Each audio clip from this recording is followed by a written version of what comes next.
Buy on Tuesdays for 89-cent wings. Rashawn Jackson here for Bauer Underground, who has been serving local contractors and utility contractors all across the state since 1997. When you see the black and white trucks, you know the baddest dudes in the business have arrived. Bauer is currently looking for equipment operators, laborers, diesel mechanics, and aerial linemen. Join the brotherhood built on hard work, authentic people, and pedigree of success. Bauer, a family-friendly company who reminds you, go Big Red! Are you working in or looking to get into the electrical construction industry? The electrical workers of Local Union 265 are now hiring licensed journeymen and apprentices and are offering great pay and benefits. Call Mike at 402-875-1034 to apply. Start your electrical career today. James Enterprise Incorporated says many of our children and families may be forgotten unless we all get involved. Let's all take a moment to donate a toy, warm jackets, and food to our local donation centers or your favorite charity. Your help of a gift could make a huge difference in the life of a child at a very important time of the year. This special reminder brought to you by James Enterprise Incorporated. For all your hauling of rock, gravel, and materials, call them at 402-432-6740. Get rid of pesky critters once and for all with Bats to Rats. Their expert team is here to help you reclaim your home. No more sleepless nights caused by crawling critters or flapping wings. Bats to Rats ensures a safe environment for every family member. Check the website at batstorats.com for amazing offers, and if you mention this ad, you'll receive $10 off your initial inspection cost. Don't allow uninvited guests to take over your home. Trust Bats to Rats for a peaceful and rodent-free living space. This is On the Block with Strick and Austin. Nebraska Basketball Hall of Famer and 9-year NBA vet, Erick Strickland. Strickland for three! You're going to go out of here as the Big 8 tournament champion. Middle school basketball coaching legend and Duke basketball shooting coach in his mind, Austin Orman. Coming at you live from the heart of Lincoln, America. On air and online at theticketfm.com. Brought to you by Mary Ellen's Food for the Soul.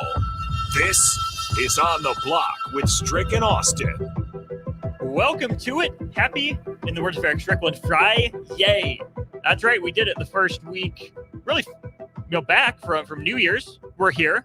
We appreciate you guys tuning in all week long when you're back at work, whether you're at home, off of school, whatever it is. We appreciate you being along for the ride here during On the Block all week long. I am Austin Norman, joined by the Husker Hall of Famer, the 9-year NBA vet, Mr. Erick Strickland, repping my alma mater. Yeah. We shouted out yours yesterday. Bellevue West went in the holiday tournament. Appreciate you repping my alma mater today. I had to, man. I couldn't leave you out there, my boy. Appreciate that. I had to make sure, I give you a little love. Obviously, Coach came in with a few of the players and dropped them off, and I told them I'd wear it. New Year has begun, and they have high hopes and believe great things are to come with this group that they have. And I'm sure you're going to be continuously rooting them on to the end. That's the plan. Tough one last night. The boys lost to Omaha Concordia, put up like 2 points in the second quarter was all. So that's a good way to lose a game. But wish the best for Coach Bowens and the rest of the Lincoln Lutheran Warriors basketball program. Big game for the Huskers tomorrow. They're on the road at Wisconsin. Might talk about that throughout the show. Huskers at 12-2. Great start for them. They go up on the road, trying to win against a ranked team, number 21, Wisconsin, at the Kohl Center. But we turn our attention elsewhere here to start, Strick, in the Big Ten. Of course, this is On the Block, brought to you by Mary Ellen's Food for the Soul. To Columbus, Ohio. Nebraska will play at Ohio State as part of that really tough, 5-game end to the regular season. Huskers travel to Columbus. They have their quarterback. It will not be Devin Brown, most likely, barring injury. Will Howard, the Kansas State transfer, announced his commitment to Ohio State today. Of course, Nebraska made a visit down to the Little Apple to visit him. Will Howard took a visit out to USC as well, but ultimately he lands at Ohio State. Pretty good pickup for Ohio State, who is also rumored to be in the market for a guy like Cam Ward from Washington State before he ultimately declared for the NFL draft. What do you make of Will Howard to Ohio State? Did Ohio State need him more than USC did? And is he enough to save Ryan Day's future at Ohio State? Well, they were definitely heavy in the market. They didn't really feel that they had someone that is on the level of a Justin Fields, Mm-hmm. who could get the job done in the way that they believe that Ohio State football is to be played. I mean, they loved what they had, I think. I mean, I think they were okay with it, but I don't think they were excited about it. It wasn't an excitement around it. Right. Right. I look at it this way. They have a potentially good defense that is returning or coming in as well. Some new additions. And I'm not talking about the group. Mm-hmm.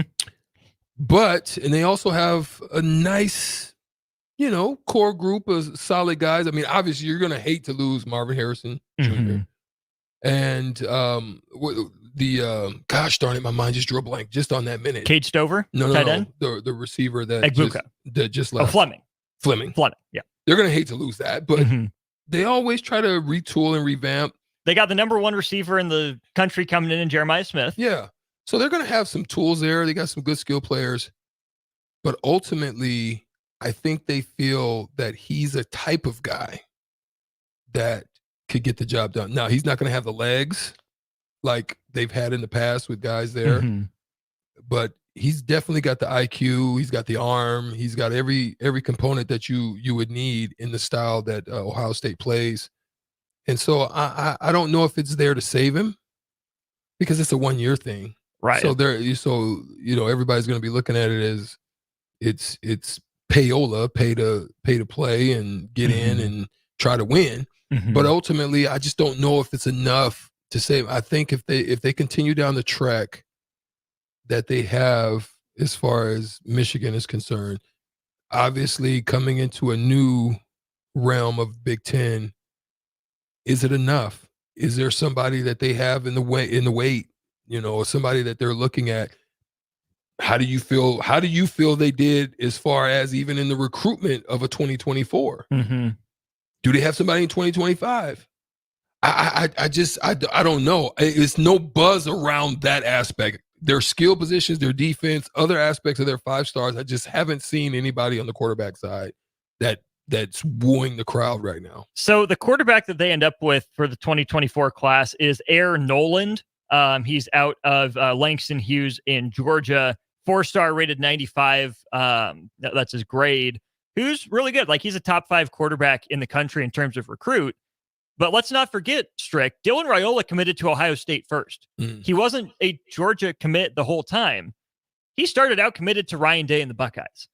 If Dylan Raiola had stayed committed to Ohio State, do you think Kyle McCord is still their starter next year? Or do you think Kyle McCord dips anyways? Well, with the landscape of how this transfer portal has gone as of late, it looks like a lot of guys don't want the smoke. Right. It looks like a lot of guys don't want the competition. So maybe Kyle McCord does both. Which would leave them kind of in the same boat, though. Trying to either search for a transfer guy. Because I feel pretty confident in saying this, Strick. Dylan Raiola wouldn't have started from day one at Ohio State. I don't think so. I don't. Their track record in that is not one that says that that's the case. He would have sat for a year at Ohio State. Yeah. Whether it's behind McCord, maybe Devin Brown's the guy that gets it, but I don't think Erick Noland ends up at Ohio State if Dylan Raiola's there. But again, I think that just speaks to the difference in where Nebraska and Ohio State are at, right? I mean, you could have had the same 2 guys in the room at both places. It could have been Kyle McCord and Dylan Raiola at Ohio State. Could have been that way at Nebraska. But now Kyle McCord's up at Syracuse. Dylan Raiola decommits from Ohio State, decommits from Georgia, who also has a quarterback in their class. And Strick, we were talking about this, Rico and I, with Taulia Tagovailoa in the transfer portal now. Rico says he would like a guy like Taulia Tagovailoa at Nebraska as a bridge guy. I still think ideally, yeah, I would like a guy to come in and play for a year ahead of Dylan Raiola so he doesn't have the weight of the world on his shoulders from year one. But I've talked myself into and convinced myself that Nebraska's done at quarterback. I don't think they're dipping back into that, even if they wanted to. I don't know if anyone would come, want to battle for that spot. I have convinced myself Dylan Raiola is the day 1 starter next year. I think that's probably how it's going to be as well. Again, I still think the conversations that I would have with Heinrich Haarberg is position change. I don't know where that would be. I still think maybe at that hybrid, that tight end, just a guy that can do multiple things. I think he's skilled. Can he mentor Carter Nelson? I think he's skilled, man. I think he's skilled enough to do something else that would ultimately play and put him in a position to have next level success. It's just a matter of what if he believes that he wants it. I think he's too old to really change. He needs a significant overhaul on his mechanics and his. That's just something that's tough to do this late in the game, especially at this level. Right. Just, I don't know if you have enough time. I don't know if you have enough time to make that kind of overhaul. That would like be me. Okay, let me give you an example in the opposite way. Austin, you remember there was a guy that was tremendously gifted, #1 pick, phenomenally skilled, out of Purple Rain area. His name is Markelle Fultz. Obviously, that we think it might have been a nerve damage injury situation, but the significant change, the drastic change in his shooting mechanics left him to a space to where he couldn't even see the basket when he shot. Okay, that's a basketball reference. Shift that over to football. It's the same thing. It has to be a progressive change. When you're in junior high, when you're in high school, the early years of high school, any mechanical things need to be incremental. Like you can't, you just don't take these super leaps and bounds as far as things that you. Not in one off season. Not in one off season. I just not enough time. I don't care if you could be David Copperfield, the greatest, one of the greatest musicians. I mean, magicians. Yeah, anyone and can do some significant. But to make that kind of change, not even the greatest magician can make that kind of change, right? So that's the way I look at it, man. I look at it from that standpoint. I just think that's why I think it's best for Heinrich Haarberg to look at other options, because if you that's if you sit down with him and you say, hey, what do you want to do? You want to just stay here, or do you want to play at the next level? If you want to play at the next level, then you definitely want to look at a change. That might be best for Heinrich Haarberg, but is moving him off of quarterback best for Nebraska? That's my question, because if it's not Heinrich Haarberg as your backup, it's another true freshman in Daniel Kalen, who we've said on this program is probably a few years away from being a consistent contributor, or you're down to Luke Longville. Well, again, I don't mind him staying in the position. I just saying his mechanics are going to, obviously, if something happens to Dylan Raiola, you're in the mix of trouble again, like you were this year. A hodgepodge of quarterbacks that don't do anything specifically well, have something. Like, I would have preferred to have had Purdy back, to be honest. If you could do it, if you could have made it work. He mechanically seems to be the better suited to step in and fill any voids outside of any another quarterback, like you said, a Tagovailoa, or if you would have had McCord. I think that would have been the greatest scenario. But in the meantime, in between time, this is why Dylan Raiola, to me, has to be very astute in throwing balls away, sliding, keeping himself out of situations. And then that line's got to be just on point. They got to really be protect this man at all costs. You know what I mean? Right. Like, you can't have whiffs and mistakes. And I wouldn't be running him like crazy. If you're going to run RPOs and you're going to run zone reads and stuff like that, if you're going to do that, cool. But I'd be handing that thing off. Quarterbacks would get less carries than they did this year compared to, what the running back should be getting. Not even like half as many carries as this year. Maybe like a third to a quarter as many times as Nebraska carried, is kind of where I think that would end up. It's that changeup. It's not the fastball. It's not the only thing you go to. Speaking of quarterbacks, Rick, let's hit this real quick. Talia Tagovailoa enters the transfer portal, the Maryland quarterback, but he's out of eligibility. He's petitioning the NCAA for a 6th-year waiver. The only reason that he has to do that is because as a freshman at Alabama in 2019, he appeared in 5 games. In 2 of those games, he only played 2 snaps. I get why he would seek another year. I get that Tagovailoa is wanting to get him to Miami for business purposes with his older brother Tua down there. The NCAA, though, would set a really dangerous precedent for giving a guy a 6th-year waiver just because he wants one. We've had this discussion before.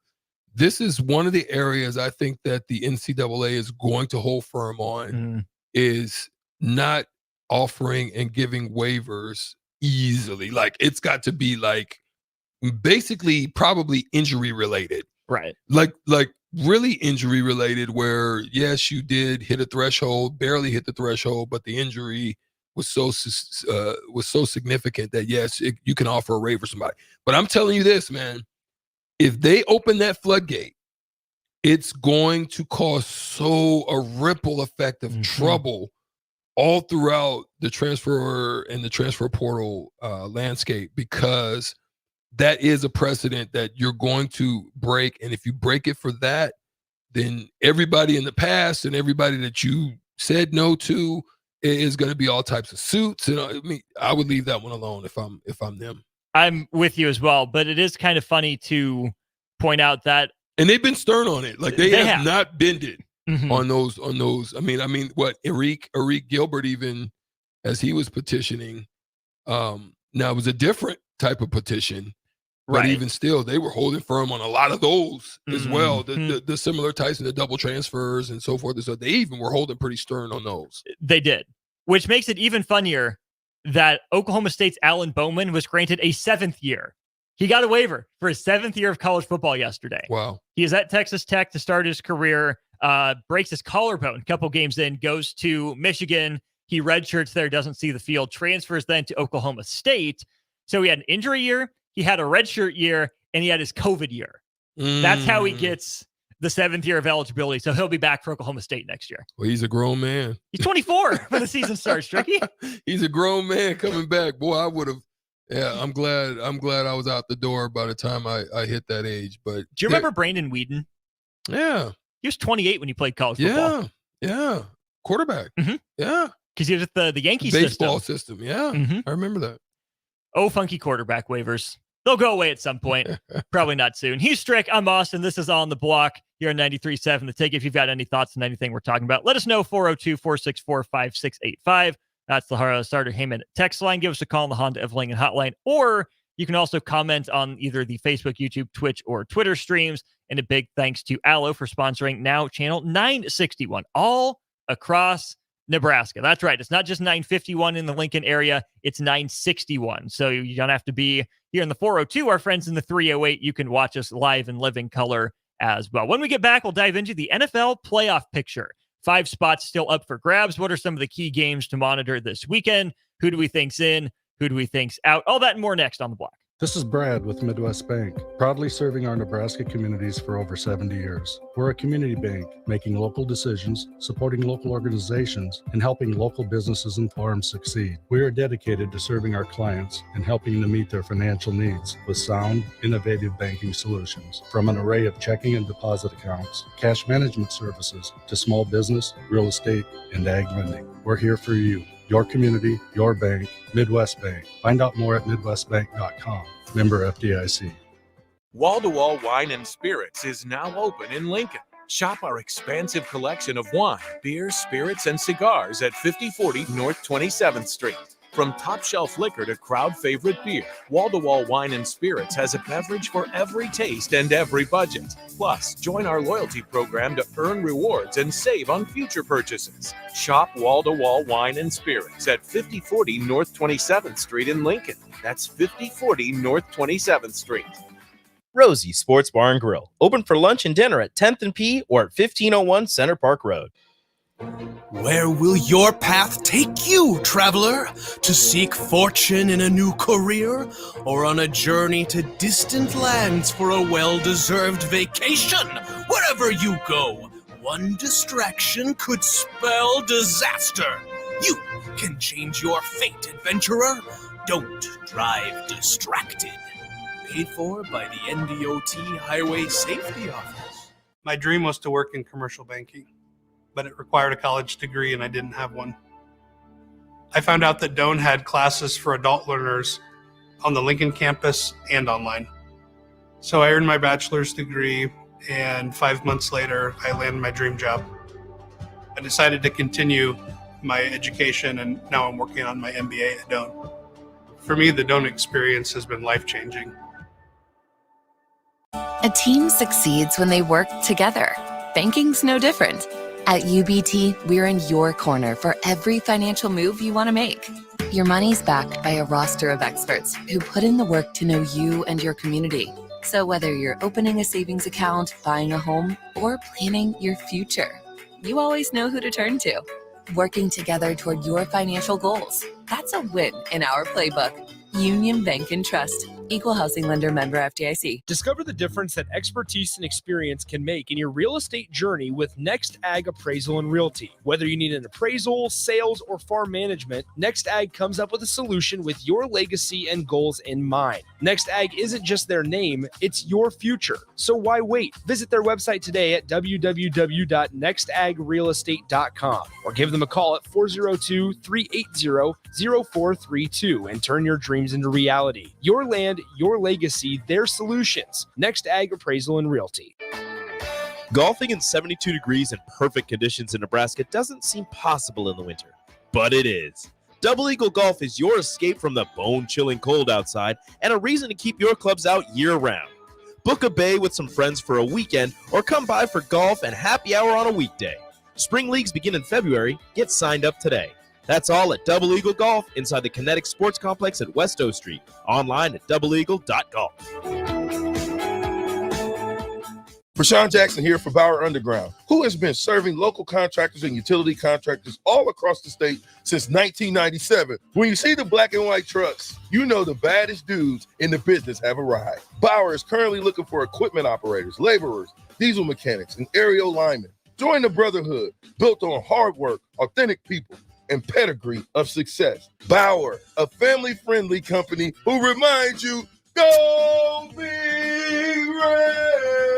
If you're not going to Memorial Stadium for a home game and don't have any travel plans for away games, there's a great place in Omaha to catch the action, the Inner Rail Food Hall. There's plenty of space. The Backstretch Bar has amazing game specials on game days. $15 Blue Moon and Bud Light pitchers, $6 margaritas, and $6 Moscow Mules. And if you're hungry, take in some of their great options from their game day pizza specials. Do football game day right in the Inner Rail Food Hall in Exarban Village in Omaha.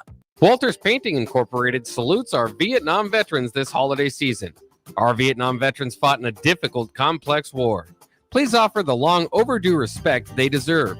The staff at Walters Painting Incorporated is your interior, exterior, commercial, and residential painter. He doesn't cut corners, he paints them. To book an estimate, visit walterspainting.com or call 402-730-1781. The staff at Walters Painting Incorporated honor our Vietnam veterans. It's a playoff rematch this weekend as the Lincoln Stars take on the Waterloo Blackhawks at the Icebox. Join us on Friday and Saturday night as the Stars ring in the new year with a Western Conference clash. Friday's game gets started at 7:05 and the puck drops at 6:05 on Saturday. Secure your tickets for the Stars versus the Blackhawks now at lincolnstars.com. 93.7 The Ticket, Fox, KFXL weather. Sponsored by John Henry's Plumbing, Heating, and Air Conditioning. Your Lincoln forecast for today, we'll see some areas of fog and a slight chance of rain and snow, especially this afternoon. We'll see a high around 37.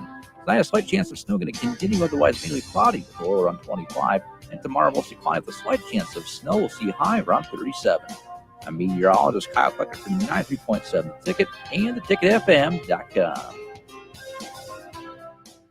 Now back to On the Block with Strick and Austin on 93.7 The Ticket and theticketfm.com. Welcome back to On the Block. He's Strick and Austin Orman in the building. As you are in the building, we appreciate you. Sutter Heyman text line is always open, 402-464-5685. For your engagement into the conversation, we're grateful for you joining us on this Friday as we get into NFL weekend previews and playoff scenarios, and they are vastly great. Austin, just initially, before we dig into the content of it, your initial thoughts is this one of the crazier scenarios that we've had? I mean, it doesn't seem to be as simple as it's been in the past. It seems to have a lot of complications involved to this one. There sure are, because there's no real elite teams, right? Mm-hmm. I mean, I know that Baltimore and San Francisco clinched the ones already, but the 2 seeds are still up for grabs. Kansas City's locked into the 3 in the AFC, but there's still so much up in the air because there's not that, 15-2, 14-3 team. Pretty much everyone is within a game. Just a big jumble. Yeah. Within a game of the seed ahead of them or behind them. And a lot of these teams played each other in the regular season, right? The way the NFL schedule works is you'll play the team in the same, spot in the standings as you in the other divisions from your conference. So a lot of those teams played each other in the regular season. You see like Indianapolis and Pittsburgh have played. They finished in the same spot in their division. That's just how it works out. Or maybe that was their division to play. Either way, it's a jumbled mess. Yeah. We have 9 of the 14 teams that know they're going to the playoffs, but of those 9, only 3 of them know which seed they are. Yeah. Again, it's the 2 1 seeds and it's Kansas City. Otherwise, Strick, every other game fighting for it. There's something to fight for. So here's the thing, and it seems to be playing out in a similar way, Austin, as we've been seeing in the NBA, where it's not anybody getting out there and just really running away with it. Everybody is just kind of, around the same, sphere of each other, right? I think there needs to be a study on that, because what has created this change of parity? Is it salary cap situations? Is it the openness of the free agency? I mean, but we've seen free agency and we've seen salary caps. What is driving force of that? I mean, this is not a discussion we're going to get into now because we're going to get into scenarios, but it's an interesting and fascinating aspect of it to me that I'm starting to see that I haven't seen in a while. Like, we've seen so much dominance, whether it be on one side of the coin. Yes, we've seen these hodgepodges of teams kind of in the mix fighting for certain positions, but some reason there's been a lot of parity as of late. There absolutely has been. And I think the talent base, the talent pool only continues to grow for the NFL. I think it's interesting too, Strick, because I think the NFL is in a time of schematic change, right? Right now for the past few years, it's been an offense-focused league, but scoring was down across the league this year. Even if you look at Miami, like, offenses struggled more this year than they had in the while. Like, that's a win for defensive coordinators. They've been back a little bit. Benefits of the offense having a way better benefit than the defense in this. It's weird. It really is, because we've seen the opposite in the NBA, right? Where scoring has gone up and up and up and up basically every year for the last 10, 15 years. Even with all the rule changes for the offenses, defenses really did fight back this year, which is where you see like Kansas City's defense step up. You see Baltimore's defense really step up. Detroit, before they lost their man in the middle, had a pretty good defense. And it's just been different than what we've seen, because it used to be, quarterback play the great equalizer, and you still take the great quarterback. But as I look at the AFC, Strick, there are so many good quarterbacks still in contention, and the best quarterbacks in the NFC have their teams already in the playoffs. So the teams that don't have their quarterback locked in the NFC at least, are the ones that are still fighting for their playoff lives. Well, let's dig into it. There's just 1 week remaining in the NFL regular season, and the playoff picture, as we stated and alluded to, is really starting to take its shape. As Ryan Austin has stated that. Who is Ryan? Where does that come from? Ryan. Not Ryan? Tannehill? Not Ryan Tannehill? Ryan Leaf? 9. Wow. Friday. Yeah, I need a sip of wine. I haven't had wine in over a week. So yesterday. Well, yeah, a little bit. Come on, Stricky. So anyway, we know the teams that have clinched. We've already established that there are 4 teams in the AFC right now that are sitting at 9-7, including a 3-way tie atop the South. And we talked about the South. We knew the South was going to be weird, and we didn't know how it was going to be funky in that way. But let's start off by talking about the game that's really important to you, because I see you got the shirt on today. The Houston Texans at 9-7. They will match up at Indianapolis Saturday at 8:15. Here's what's at stake. Houston can actually clinch the AFC South. All they got to do is win. All they do is win, no matter what. Like DJ Khaled said, if they win, they're in. But here's the deal. They can win and get in.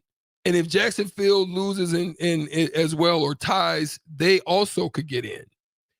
How they can clinch the berth is by the win or also a Jacksonville loss as well as a Pittsburgh loss. That's how they can actually clinch it without any problems or circumstance. On the other hand, Indianapolis, they can clinch the AFC South if they win, but they need help. That's the difference. And I want to let you talk about it. They're going to need help. They can't just win this game. They have to win and get help on the other side of it as well. Right, and that's because Jacksonville swept Indy in the regular season, which is weird. I mean, it's Jacksonville, but Indy has really struggled with the Jags over the last 5-6 years or so. Houston split the season series with them. So as long as Houston wins and then Jacksonville either lose or tie, Houston has the tiebreaker there. Indy does need that help, which I don't feel confident in. Jacksonville plays the Titans, who, you mentioned Ryan Tannehill, he's starting again. Will Levis has the foot problem. I've been out on Tennessee all year. So here's the thing. Jacksonville is winning this game. So I chalk this up to, it comes down to Indy and Houston for a wild card spot. Whichever one of those teams wins is it. That's pretty much what it is. It would take a miracle at this point for Pittsburgh to get in. I know we'll talk about them here in a sec. Pittsburgh needs, one of those teams to lose. They need a Jacksonville loss to help them out. And there can't be a tie, really, for Pittsburgh. Pittsburgh needs to win and have like 2 or 3 other results happen. Whereas the Colts in Houston, as long as they win, they're got fine. it up. Yeah. They look, as you stated, Pittsburgh needs to go to the altar. Like they need to take communion because they need everything to happen for them to get in. Steelers have been a beneficiary of help in the past and then been able to get in and make some noise. But whether that's the case, I mean, we don't even got to talk about it. But the fact of the matter is they're playing Baltimore. Baltimore is basically tossing in the flag in this one, and they're just saying, hey, we don't give a dang about it. We're already solidified in what we're doing. We're double-digit players are out, so we're chilling. But Pittsburgh needs a miracle. They need the help of a higher power to get them in. Let's just move past them and get to Miami. Miami has a big game, and they're going to play against Buffalo. And my boy Jay's in there getting excited. He's all hyped up. He's definitely a Buffalo guy. He's looking for the Buffalo Bills at 10-6 to overwhelm. And my boy Jake has been walking around here with the fins high, but he's feeling a little bit different now than he's had when he started the season. This matchup is going to be important in that Buffalo will clinch the East if they win. That's what's at stake. So Miami, on the other hand, as well, will clinch the AFC East if they win. So this is probably one of the most important games out there right now this weekend. It absolutely is, because Buffalo can still miss the playoffs. Which is crazy. They can either win the division or they can miss the playoffs. Like, both of those are still on the table.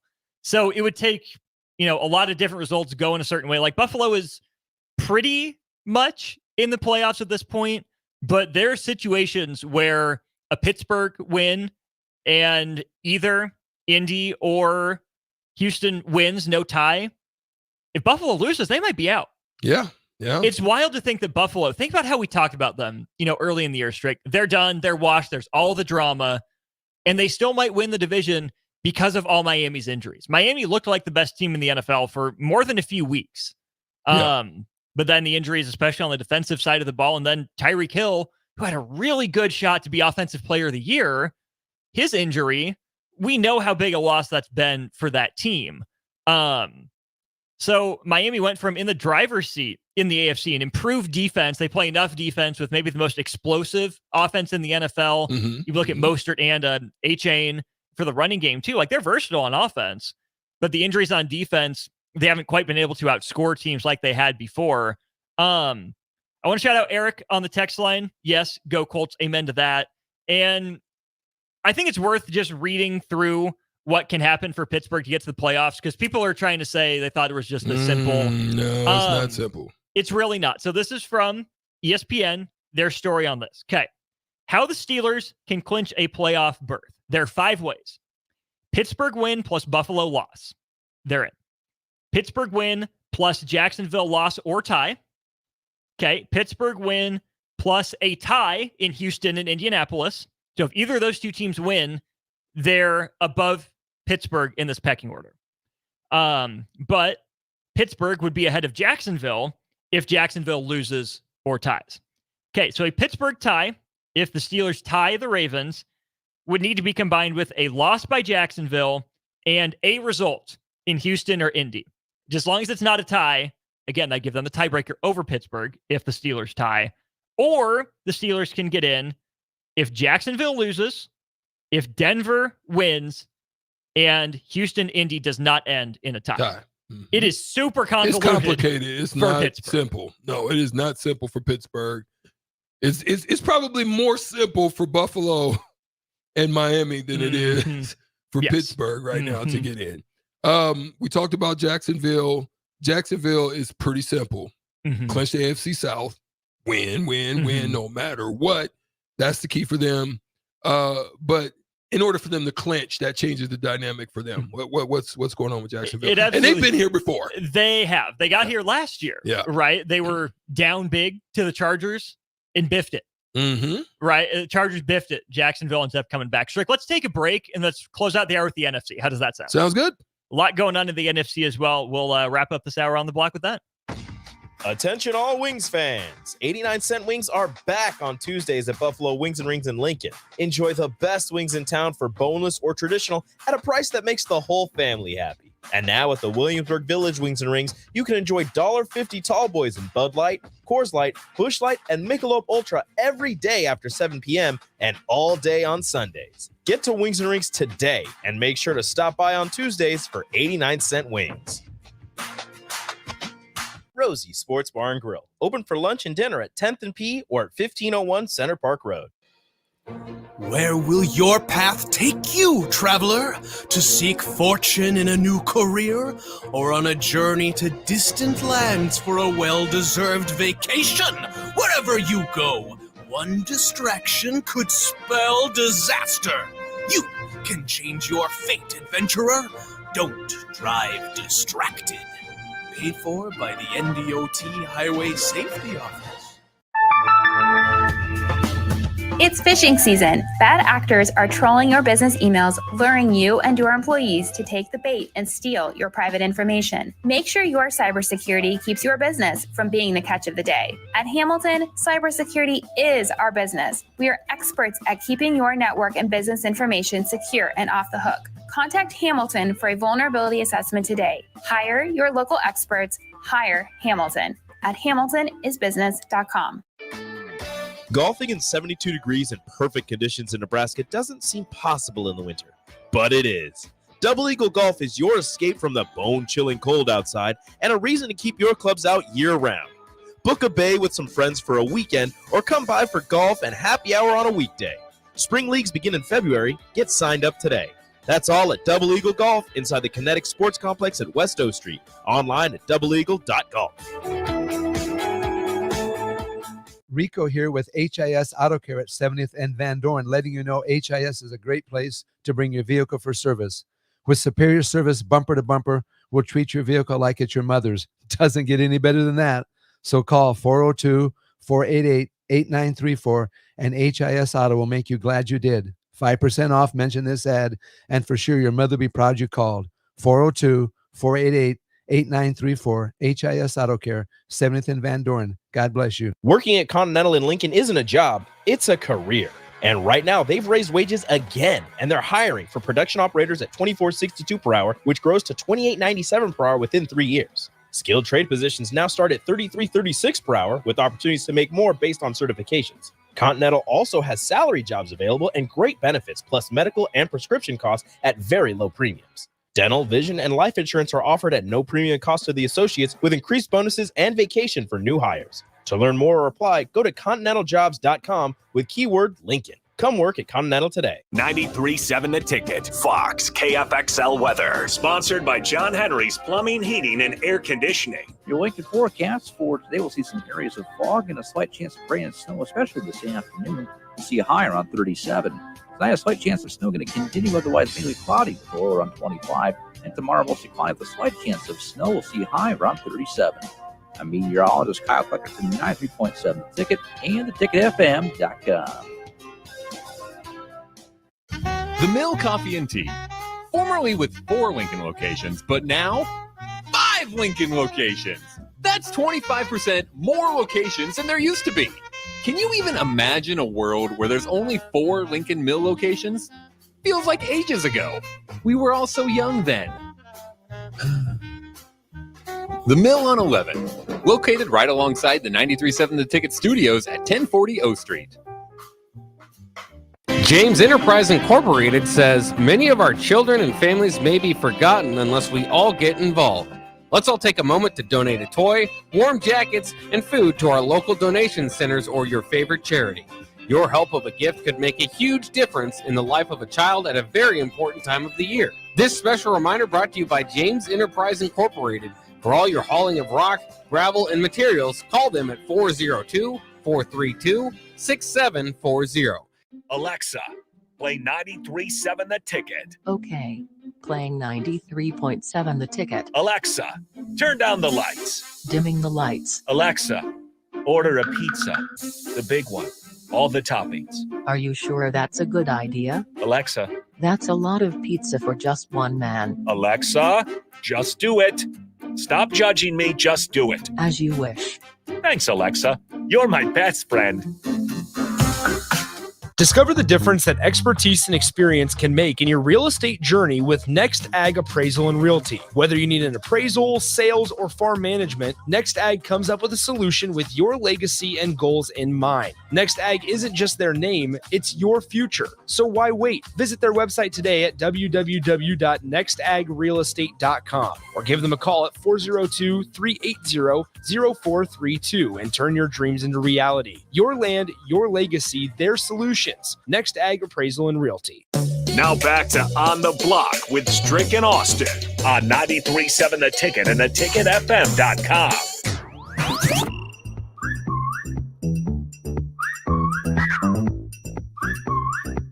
Welcome back to On the Block, Strick and Austin Orman, 2 to 4 every day. You can find us here. We're talking NFL talk right now. It's going down. We went to the AFC. Now we're going to jump into the NFC. Have more discussion. As I stated before, thank you guys for chiming in on the Sutter Heyman text line, 402-464-5685, where we were able to engage with you on the discussions with regards to Pittsburgh and how that went down. I sent out texts to some of you guys so that you can see. We love engaging with you guys there, but we appreciate it.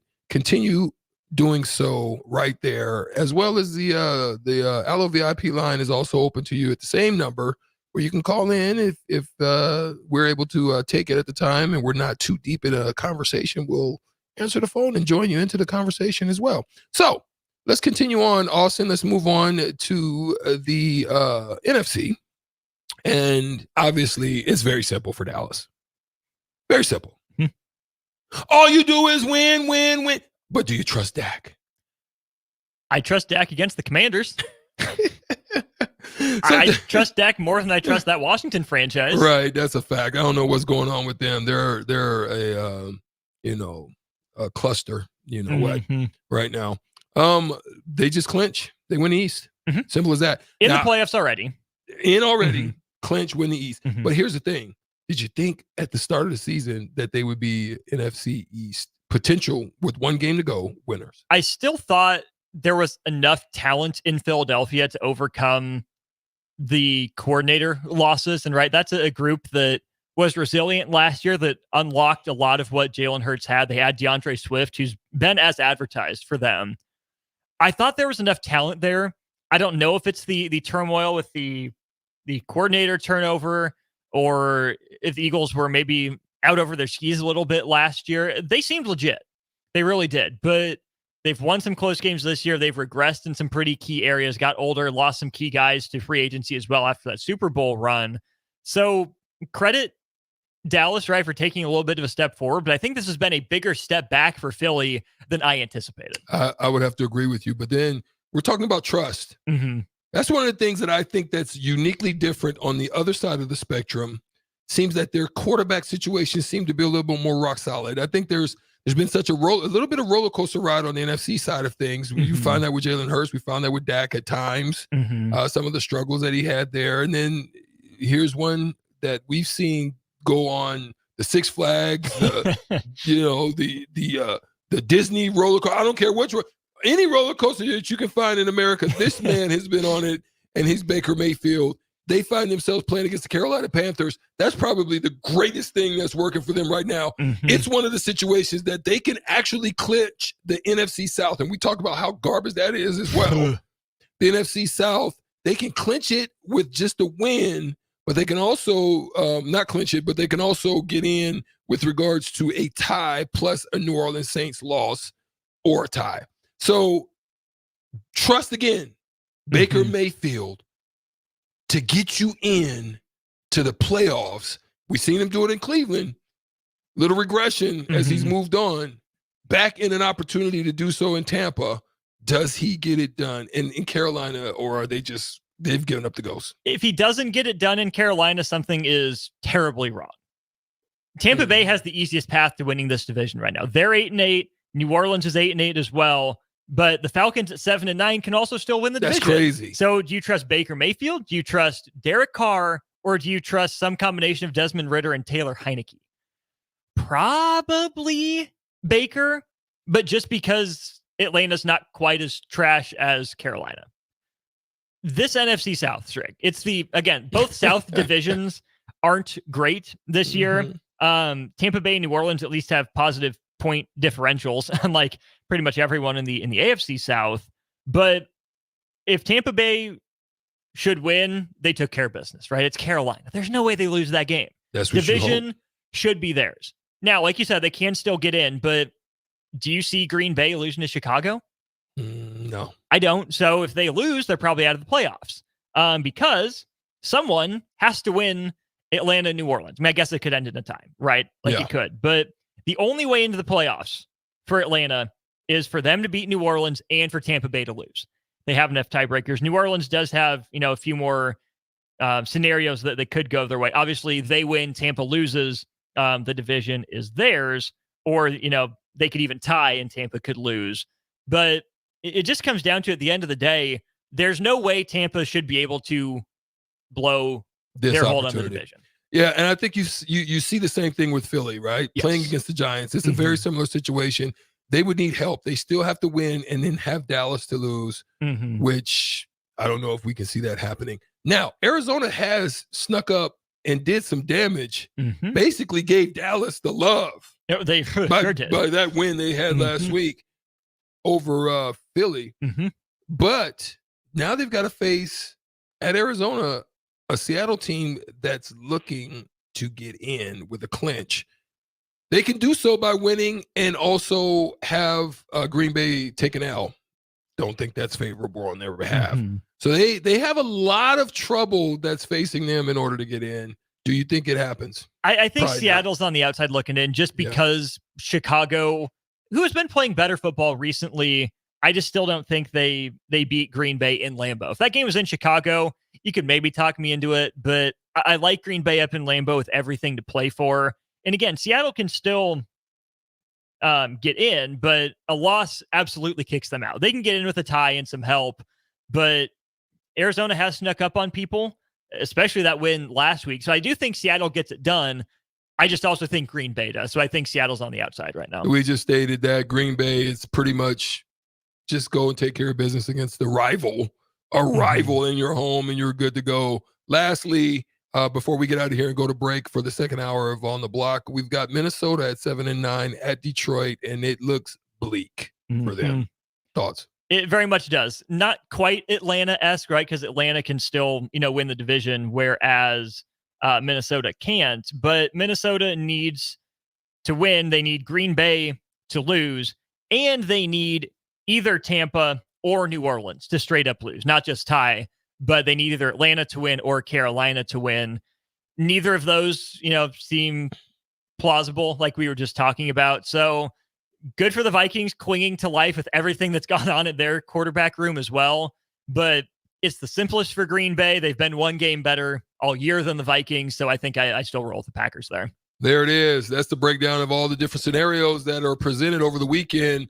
It's going to be a couple of interesting games. There'll be some that'll just have nothing really to play for, obviously, but it'll still be an interesting weekend to see how it all plays out. But Lincoln Airport was hot. Lincoln Airport was definitely on fire. Some things are happening there for Nebraska football as weekend visitors find themselves in town. We'll talk about who they are and what the impacts of their visits are for the Nebraska Husker football team when we get back on the second hour of On the Block. We'll be right back. 937 Ticket. This is Lincoln's home for sports talk on the FM dial. Also online at theticketfm.com. On the internet. KNTK FM Firth, 93.7 The Ticket. Erick Services takes this time to wish everyone a happy new year. They are thankful for many things from 2023 and hope that 2024 brings prosperity for you and starts off well for everyone in your life. This important message comes to you from Bart and the folks at Erick Services, your vending specialists here in Lincoln. Their quality service and expertise has earned them a fine reputation. That's Erick Services, on the air because they care. Are you working in or looking to get into the electrical construction industry? The electrical workers of local union 265 are now hiring licensed journeymen and apprentices and are offering great pay and benefits. Call Mike at 402-875-1034 to apply. Start your electrical career today. Garage doors can be expensive. Are you keeping yours in the best condition possible? This is Cameron Hall with Doors Plus. Doors Plus is a locally owned business that prides itself on the fast, reliable, and friendly service. Doors Plus offers flexible scheduling so you can book an appointment that fits your busy day. My team and I will come out to your property, both commercial and residential, and provide you with the necessary information you need to make sure your garage door is in working and smooth condition. Give Doors Plus a call today at 402-590-5800 to book an appointment and learn more about our preventative maintenance plans. Doors Plus, garage doors, and more. School taught you all about the 4 seasons: spring, summer, and so on. And then there's the way we really tell what time of year it is in sports seasons: football season, baseball season, or off season. But what's the chocolate season? Well, it's now. And now, and now, and always. Whether you're looking for a caffeinated pick-me-up on the way to work, a little snack on the way home, or you need the perfect gift that's sure to be appreciated, it's time for the chocolate season. 40th and Old Cheney, or order ahead at thechocolateseason.com. It's phishing season. Bad actors are trolling your business emails, luring you and your employees to take the bait and steal your private information. Make sure your cybersecurity keeps your business from being the catch of the day. At Hamilton, cybersecurity is our business. We are experts at keeping your network and business information secure and off the hook. Contact Hamilton for a vulnerability assessment today. Hire your local experts. Hire Hamilton at hamiltonisbusiness.com. Ready to upgrade your combine with new technology to make your harvest more efficient, meaning more money in your pocket? The team at Landmark Implement is here to help find the right combine for harvest. Plus, when you purchase a pre-owned combine from Landmark, you are backed by Landmark's extensive parts and service network, along with mobile techs and parts drop-off points to keep you up and running, reducing downtime. View inventory online at landmarkimp.com or stop by your local Landmark to experience the Landmark difference. Golfing in 72 degrees and perfect conditions in Nebraska doesn't seem possible in the winter, but it is. Double Eagle Golf is your escape from the bone-chilling cold outside and a reason to keep your clubs out year-round. Book a bay with some friends for a weekend or come by for golf and happy hour on a weekday. Spring leagues begin in February. Get signed up today. That's all at Double Eagle Golf inside the Kinetic Sports Complex at West O Street. Online at doubleeagle.golf. Houses? They're expensive. And once you buy one, you're kind of stuck with it for a while. You need to make sure you get your best house for the best price. You need Ben Bleicher and his team of pros at Professional Realty Group. They'll take the time to figure out what's important for you in your dream home, and they have the expertise to find the hidden issues that could surprise you after the sale. That's professional knowledge, proactive service. We call that potential. Ben Bleicher and the team at Professional Realty Group of Berkshire Hathaway's Home Service Ambassador. Find more online at prg-ne.com. Are you looking for a new spot to relax and unwind? The Post, located on the south side of the Telegraph District on the corner of 20th and N Street, is perfect for a group hangout or a relaxing evening. The Post has plenty of exciting events open to the public, like Whiskey Wednesday and poker tournaments on Sundays. Looking for a spot for a private event? Ask them about their indoor patio. The Post, located at 20th and N Street in Lincoln. This is Brad with Midwest Bank, proudly serving our Nebraska communities for over 70 years. We're a community bank, making local decisions, supporting local organizations, and helping local businesses and farms succeed. We are dedicated to serving our clients and helping them meet their financial needs with sound, innovative banking solutions. From an array of checking and deposit accounts, cash management services, to small business, real estate, and ag lending. We're here for you. Your community, your bank, Midwest Bank. Find out more at midwestbank.com. Member FDIC. This is On the Block with Strick and Austin. Nebraska Basketball Hall of Famer and 9-year NBA vet, Erick Strickland. Strickland for three! And you're going to go out of here as the Big 8 tournament champion. Middle school basketball coaching legend and Duke basketball shooting coach in his mind, Austin Orman. Coming at you live from the heart of Lincoln, America. On air and online at theticketfm.com. Brought to you by Mary Ellen's Food for the Soul. This is On the Block with Strick and Austin. Yeah, second hour of On the Block. He's Strick and Austin Orman on the block every day. 2 to 4 right here is where you can always find us. Streaming platforms, Twitter, Twitch, X, and Facebook. We're grateful for you guys' support continuously. Happy New Year to each and every one of you and your families as well. Thank you for your continued support of On the Block. We are grateful. So listen, a lot of things happening over this weekend. Probably some important things. The Lincoln Airport has welcomed some arrivals, some visitors that are here now in Lincoln. We have Jamal Banks that shows up and Isaiah Nayor, Dante Dowdell, X-Ray Alexander, Stephon Thompson are all in town for visits here for the Nebraska football team.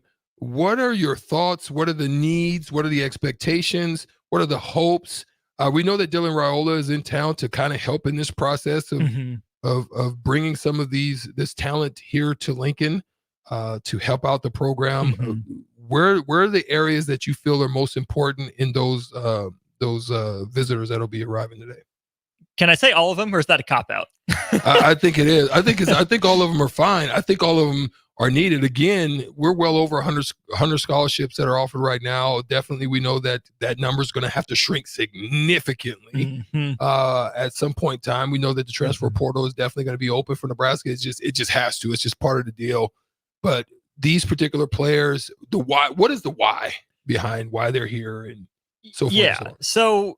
So Dowdell, the running back, is the one I want to start with. He, to me, would be the biggest guy. There's a 4-star running back out of high school in Mississippi. Big body. 6 foot, 6'2", 215, 220 pounds. Yeah. I think they like that style of back. Again, I think that's why they went with Gabe Ervin last year as the starter before he ended up getting hurt. So I think getting a guy that size with his power, but also he's got some decent speed. Like, I think he's a pretty well-rounded running back. Obviously, picked Oregon. His reasoning for leaving was that Oregon's got a lot of guys coming back in that room, right? So the coach just sat down with him and told him he wouldn't start above 3rd on the depth chart next year. So he's like, I don't really want to waste a year after my red shirt. So deuces. Again, 6'2", 220 pounds, great size. Visited Mississippi State already, and he's from Mississippi. It's where he went to high school. That's another program in a little bit of transition there with Will Rogers leaving. He's going up to Washington. But I think Nebraska's in a pretty good spot for him. Strick, we talked about the running back. The need is definitely there. For that. I completely agree because what do you have coming back? You have Emmett Johnson, who earned a look. Absolutely. You have Gabe Ervin coming off injury. We'll see if he's ready. Ramir Johnson coming off injury. Never carved out a role outside of 1 year. Then you have Quentin Ives, who hasn't seen the field. There is a whole lot of opportunity for Dante Dowdell to come in, not just have snaps, but be the starter. It wouldn't be promised. Again, I think it's him and Emmett Johnson. But I think this Nebraska offense wants to get away from quarterback run as much as it can. So that is going to probably double the number of opportunities Nebraska running backs get next season. And that would have to be attractive for a guy who's looking for an opportunity. No doubt about it. Who's next on your thoughts as far as I personally think the wide receiver room is probably next for me. And again, I want to go back to the fact that it's not that their wide receiver room is bad. It's not that they're horrible. It's that there's not an established guy that you just know. Like, you could go up and down, like, just look at Washington or Dunze. Like, you know, he's him. Like, the other guys are, they're great. They're good. They can handle their business. They're going to make numbers and do things. But you know, or Dunze him, right? You go down and look at Ohio State. Great receivers in that core. But you know that Harrison Jr. is him. And you can go to multiple programs and do some of the same things. we can't really do that here. No. So I think for me, I think there's still a need for that. I think there's a need for an establishment between Dylan Raiola and finding a guy that he knows without a shadow of a doubt he can trust, because we don't have a Kelsey type of tight end yet. Not one that's established. Maybe one with Carter and Nelson and those guys. Filoni. Yeah, We'll see. definitely not. He's lost my mind. But I know what you're saying. But at the same time, there's not that guy who, why would we want to? So I'll go with Banks first. Jamal Banks. So he's from Wake Forest. He's 6'4", 205. That's long, big enough, but still pretty lanky. 107 catches, 1,400 yards, 13 touchdowns in 44 games there for Wake Forest. A lot of that came with Sam Hartman throwing the ball right before he transferred out to Notre Dame. Really good player, a lot of experience, probably tougher to get. Since he's entered the portal streak, he's talked to Minnesota, Wisconsin, who, let's not forget, brought in Tyler Van Dyke from Miami. Think what you will about him, not sold on him. That's a quarterback with more pedigree than Wisconsin's had probably since Russell Wilson. He's talked to Purdue, change in offensive philosophy and style. If Jeff Brown was there, I wouldn't be shocked to see him there, but it seems like, similar color scheme. Maybe he likes that. I don't know. He's talked to Notre Dame as well. Riley Leonard, the quarterback there. Apparently Michigan is also in or trying to get in the mix there. So this would be his pandemic year. I like him more as that big-bodied kind of Michael Pittman Jr. possession type of guy. I don't know how explosive he is, but he can win early in a route. He can win late in a route. He's got good hands. On the flip side of that, you have Nayor, who is listed as a Texas transfer, but really you go back to his Wyoming film. Played 2 years there in Laramie, and huge big play threat. 21 yards per catch across 50 catches. Now he's coming off a knee injury 2 years ago at Texas, ACL. And then we know Texas's receiver core got a big boost last year, bringing A.D. Mitchell in. Xavier Worthy is the freshman. Whittington made that big play there at the end as well.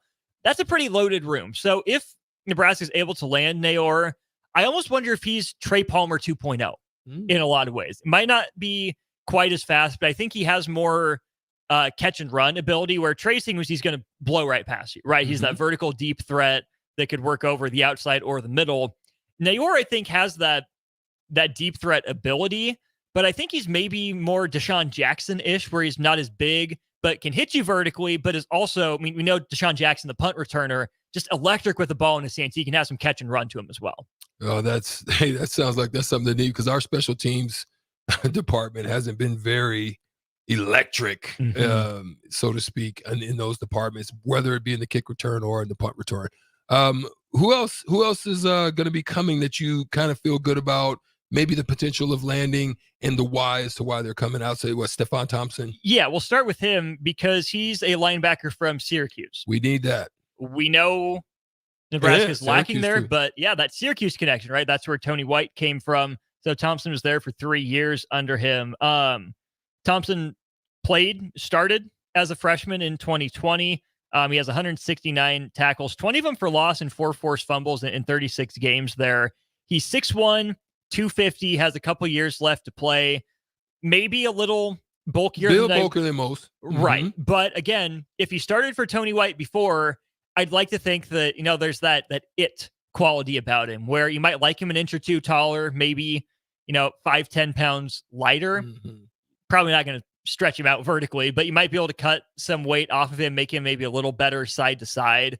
But an experienced guy, Strick, in this system, Stephon Thompson to me would seem pretty darn plug and play, right? You don't want to write off a guy like Mekhi Bayer.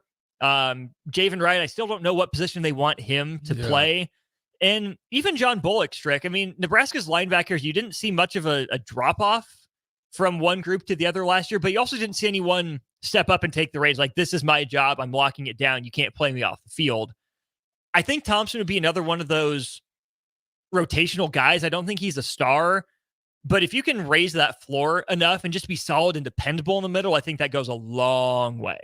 Yeah, I would definitely love to see the shedding of a little bit of weight so that way we can, obviously there's a lot of passing that goes on in the Big Ten, especially with the additions of USC, UCLA, Washington, and Oregon. You definitely want somebody that has a little bit of ability to run. This is why I really do think that if now I understand why he went, but why our guy at Michigan, Hausman, Ernest Hausman, why Ernest went. Yeah, but we would love to have that speed and those abilities here in the middle for Nebraska. Now, what else? There's the other guy who I think would be a similar situation to like an Omar Brown, but a different position. Again, Omar Brown is off to the NFL draft. He came from FCS Northern Iowa.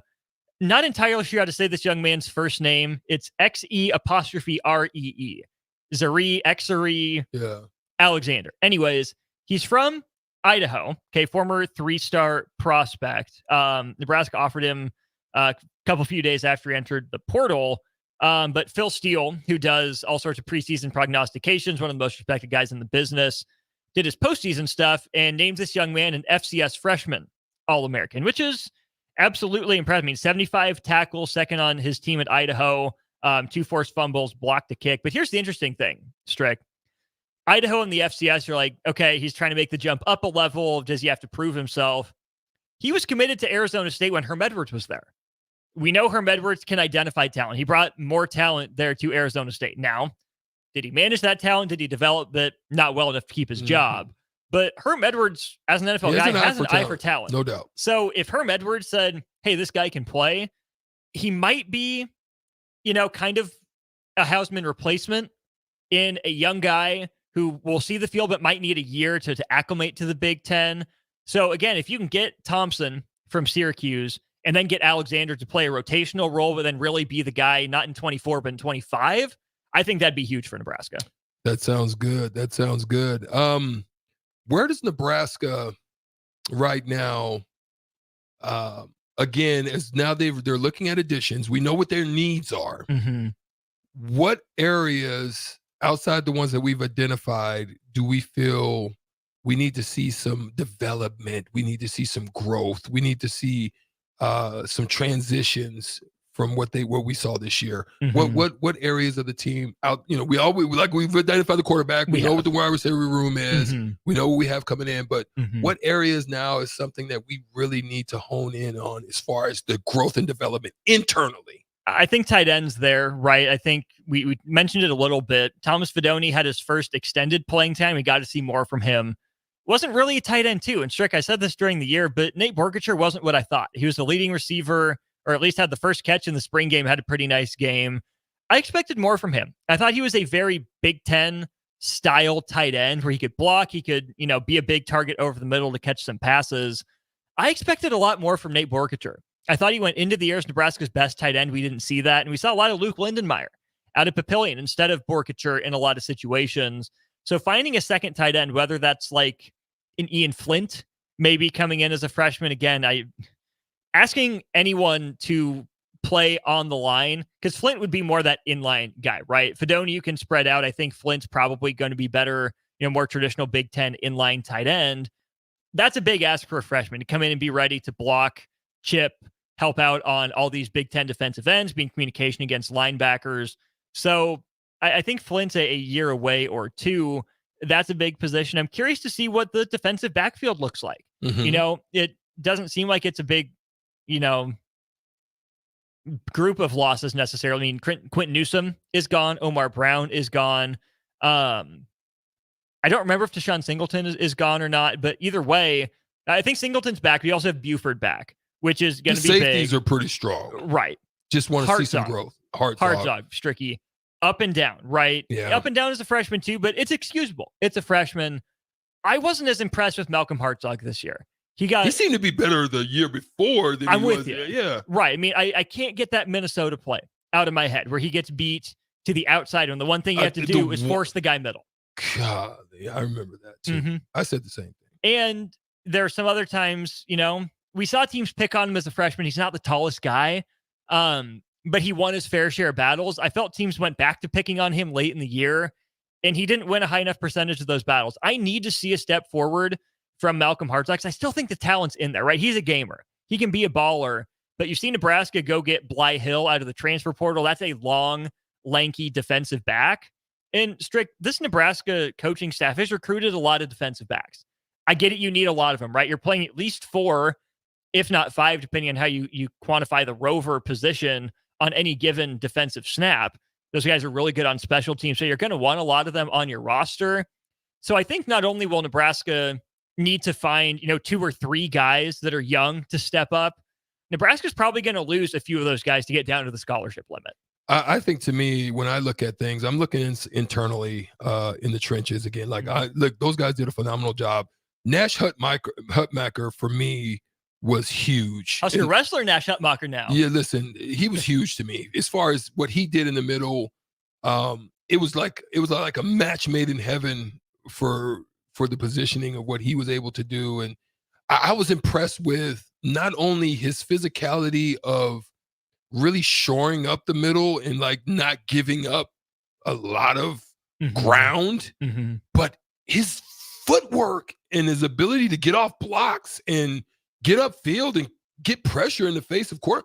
I was really impressed. So I want to see a continuation of that, but I want to see depth there. Yep. Yes, I love the return of Ty Robinson there, but I want to see the Judys and I want to see those types of guys. Riley Van Poppel. You know what I mean? I want to see some growth in that back, that second tier guys, so we don't have a lot of drop off. I want to see a little bit more activity in that group. I think on the edges, I'm not disappointed with those guys. I love what we got. Prism, Ellen. Yeah. I like those guys. Lynn Hart. I like that. Keep them healthy. I like what we got there. But what we do, what you got something? I was going to go to the text line here real quick. So this was on Malcolm Hartzog. It says he kept having to move between safety and corner. It's a difficult thing to do. Give Hartzog a break. Yes, that's a credit to him that he was willing to, make that position switch here and there, right? They said they wanted to leave him at corner, but then with the injury to Buford, he did bounce back and forth. When Omar Brown was in and out with that concussion, yes, he did bounce back and forth. And this is where, Strake, I don't want to knock a guy for being a good team player, taking on a position switch that he wasn't even expecting. Right? I don't know what goes into all of that. I know former defensive backs coach Travis Fisher made it a big deal to cross-train his guys at corner and safety so there wouldn't be that drop-off necessarily. But I think we've seen a similar thing with Malcolm Hartzog and Turner Corcoran. I don't think Corcoran's a tackle. He hasn't proven he can be a tackle, but Nebraska won't just stick him at guard, right? They keep trying him out at tackle because they find other good guards. So either Turner Corcoran, isn't going to be a starter. He's going to be a backup guard who can play on the interior, maybe teach him how to play center. I know that was a big thing a couple of years ago. Or, you find a new left tackle. Right. I still think there's talent in Turner Corcoran. I just don't know if he's in the best spot for him consistently. But that's where if Turner Corcoran, is your best left guard, put him at left guard and find another tackle. Right. Yeah. Don't make yourself worse at 2 positions when you can shore up one. I go to like my beloved Indianapolis Colts, right? Anthony Costanzo, stalwart left tackle, retires. There was some talk about moving Quentin Nelson from left guard to left tackle. He is a 6-time Pro Bowler, multiple-time All-Pro at left guard. Why would you get worse at left guard and left tackle instead of leave the guy where he's good and comfortable? All that to get back to Malcolm Hartzog. If he's more comfortable at corner, leave him at corner, right? Even if you think he can play some safety, you have other safety options. Why not give Kobe Bretz a look? Why not, move Isaac Gifford to safety on a higher percentage of plays and give, Javin Wright more snaps at the Rover?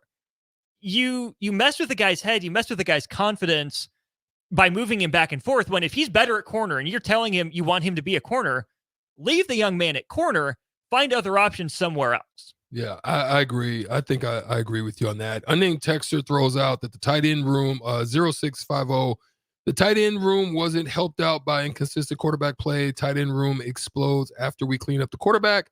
And have a progression reader to take care of it. Now, I agree with you on that, but where I'm talking about is in the run game.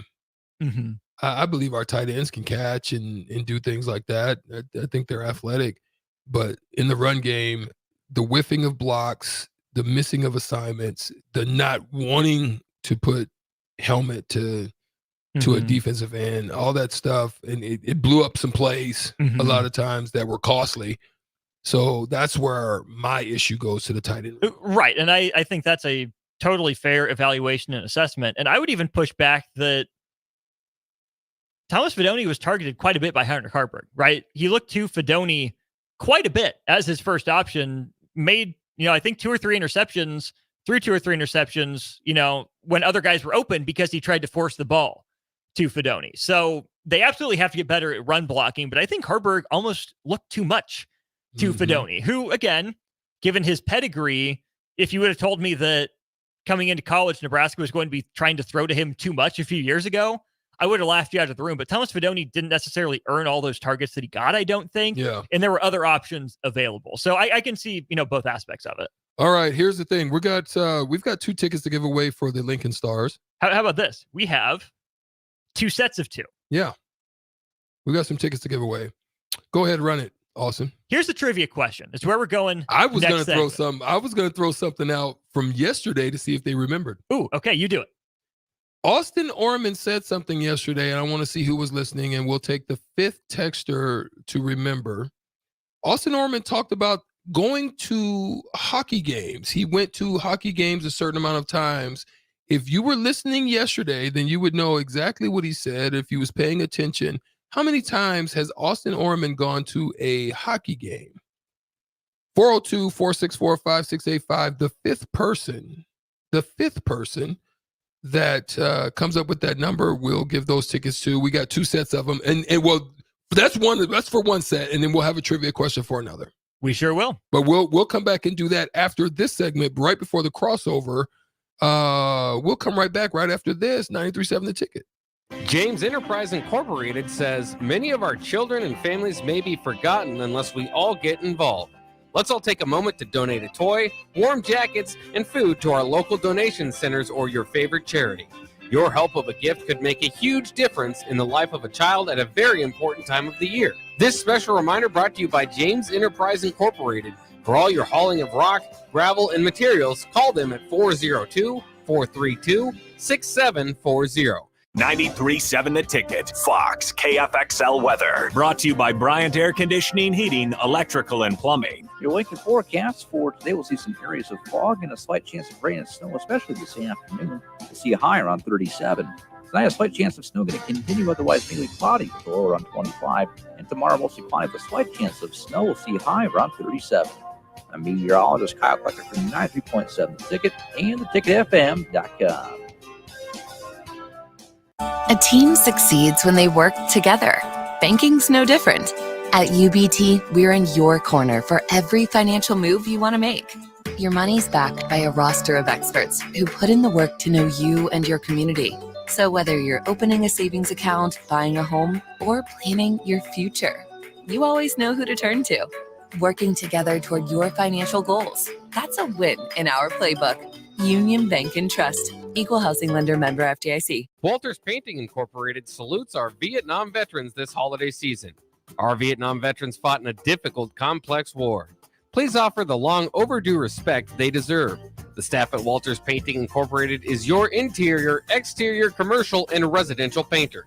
He doesn't cut corners, he paints them. To book an estimate, visit walterspainting.com or call 402-730-1781. The staff at Walters Painting Incorporated honor our Vietnam veterans. Are you looking for a new spot to relax and unwind? The Post, located on the south side of the Telegraph District on the corner of 20th and N Street, is perfect for a group hangout or a relaxing evening. The Post has plenty of exciting events open to the public, like Whiskey Wednesday and poker tournaments on Sundays. Looking for a spot for a private event? Ask them about their indoor patio. The Post, located at 20th and N Street in Lincoln. Letting your children know you believe in them will go a long way toward making their dreams a reality. I'm Jenny Benson, president of the Nebraska State Education Association. It's important to celebrate learning. Focus on the positives, reinforce good effort and determination. Children need your encouragement and support. Our public schools want every student to succeed. Sponsored by the Nebraska State Education Association, aired by the Nebraska Broadcasters Association in this station. The Mill Coffee and Tea, formerly with 4 Lincoln locations, but now 5 Lincoln locations. That's 25% more locations than there used to be. Can you even imagine a world where there's only 4 Lincoln Mill locations? Feels like ages ago. We were all so young then. The Mill on 11, located right alongside the 93.7 The Ticket studios at 1040 O Street. Houses? They're expensive. And once you buy one, you're kind of stuck with it for a while. You need to make sure you get your best house for the best price. You need Ben Bleicher and his team of pros at Professional Realty Group. They'll take the time to figure out what's important for you in your dream home, and they have the expertise to find the hidden issues that could surprise you after the sale. That's professional knowledge, proactive service. We call that potential. Ben Bleicher and the team at Professional Realty Group of Berkshire Hathaway's Home Service Ambassador. Find more online at prg-ne.com. Working at Continental in Lincoln isn't a job, it's a career. And right now, they've raised wages again, and they're hiring for production operators at $24.62 per hour, which grows to $28.97 per hour within 3 years. Skilled trade positions now start at $33.36 per hour, with opportunities to make more based on certifications. Continental also has salary jobs available and great benefits, plus medical and prescription costs at very low premiums. Dental, vision, and life insurance are offered at no premium cost to the associates, with increased bonuses and vacation for new hires. To learn more or apply, go to continentaljobs.com with keyword Lincoln. Come work at Continental today. Concrete Industries, a Nebco company, has immediate job openings for precast production laborers. Concrete Industries offers great pay, health benefits, 401k, a wellness program, holidays, and paid time off. Apply today to earn a starting pay of $20 per hour and a $1,500 hiring bonus. Concrete Industries is hiring all experience levels and offers on-the-job training. Start your career today as a precast production laborer. Visit concreteindustries.com. Golfing in 72 degrees and perfect conditions in Nebraska doesn't seem possible in the winter, but it is. Double Eagle Golf is your escape from the bone-chilling cold outside and a reason to keep your clubs out year-round. Book a bay with some friends for a weekend or come by for golf and happy hour on a weekday. Spring leagues begin in February. Get signed up today. That's all at Double Eagle Golf inside the Kinetic Sports Complex at West O Street. Online at doubleeagle.golf. Hey guys, Jake Sorensen here from Early Break. The garage door at our house has been needing replacement for a couple years, and a few months ago, we finally did something about it. Steve's Garage Doors and Services was great through the whole process in providing options and also going to the next level to get a door that was approved by our HOA. And best of all, the removal of the old door and installation of the new door was done smoothly with no issues. Call Steve's Garage Doors and Services today at 402-480-2840. Start your Sundays off right with Jeff and Nicole Essink on Fitness Fanatics. Jeff and Nicole discuss health and wellness, how to achieve fitness goals, and more through the life of gym owners and gym goers. It's Fitness Fanatics from 9 to 11 a.m. on Sundays on 93.7 The Ticket and theticketfm.com. Now back to On the Block with Strick and Austin on 93.7 The Ticket and theticketfm.com. Back here on 93.7 The Ticket. This is On the Block. Austin Norman and Erick Strickland with you here. Been a great week back here early in the new year. Appreciate all y'all starting your new year off right with us. Because we love you, because we love our great partners at the Lincoln Stars, make sure you do tune in. Ticket weeknight. Part of our lineup is Outside the Box. That's head coach Rocky Russo and Joel Norman. You partner with the Lincoln Stars for that. Stricky asked a trivia question. How many hockey games have I, Austin Norman, attended in my life? That's the tiebreaker question from our NHL-themed shootout yesterday. And Blockheads, I know you're great. Sometimes I think you tune us out, though. Y'all were on it. It was 3 games that I've been to, and I did mention that specifically it was Omaha hockey. I've been to 3 Mavericks games. So Scott from Bancroft, you are the winner. You can pick up your tickets, 2 tickets to tomorrow's game. Again, don't be like me. Make sure you get down to some Stars games. I am working to rectify that myself. Yeah, it might be today. Check it. These tickets are for tomorrow. Those are for tomorrow. Yep. Okay. We gave tickets for tonight away yesterday. We have tickets for tomorrow here today. So Scott in Bancroft, you win that. That's 2 tickets for you, Scott. We got another trivia question here, though. Again, another set of 2 tickets to tomorrow night's game. It'll be the Stars versus the Waterloo Blackhawks. Here's the question. It's going to set up our segment here. Shaquille O'Neal is set to, the day before Valentine's Day, actually, get his jersey retired by a third franchise. The Magic are retiring it, joining the Heat and the Lakers. Who are the other 2 players to have their jersey retired by 3 teams? Let's do Texter 5 again. 5? Texter 5 again with both names outside of Shaquille O'Neal, NBA players to have their jersey retired by 3 franchises, 2 tickets to tomorrow's Stars game. Let's dive into that, Strick. Shaq, Shaquille O'Neal, Big Diesel, Big Aristotle, whatever you want to call him, man of many nicknames, about to have his jersey retired by the Magic here in about, a month and a week or so. My first question is he a Magic player? Like, I know he played for the Magic. It's where he started his career, where he was drafted to out of LSU. I can know that in my head. Shaq doesn't feel like a Magic guy to me. Maybe it's my age, but I don't know. I just didn't feel like a Magic guy to me. It's crazy, but that group, I would say, was a part of the first original Big 3, Big 4. Outside, if you look back for the Lakers and you look back for the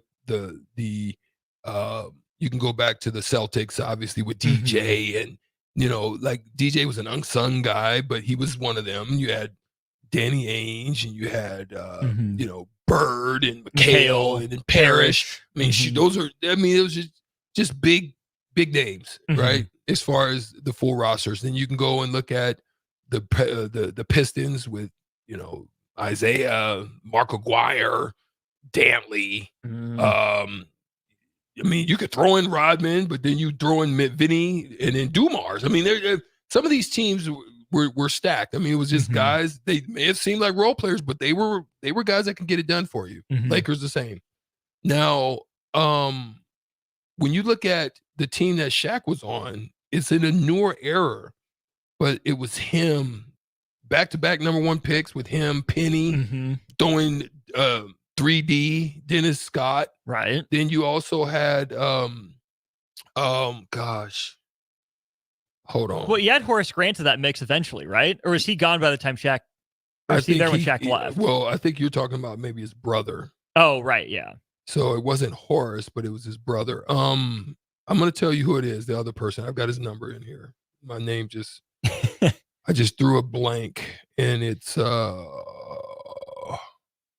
help me. Find that Rolodex. It's not the Strictionary. Wow. It's in here. Help me out. No. Starter Heyman text line. I know I must be going past it. Oh, Nick Anderson. Oh, yeah.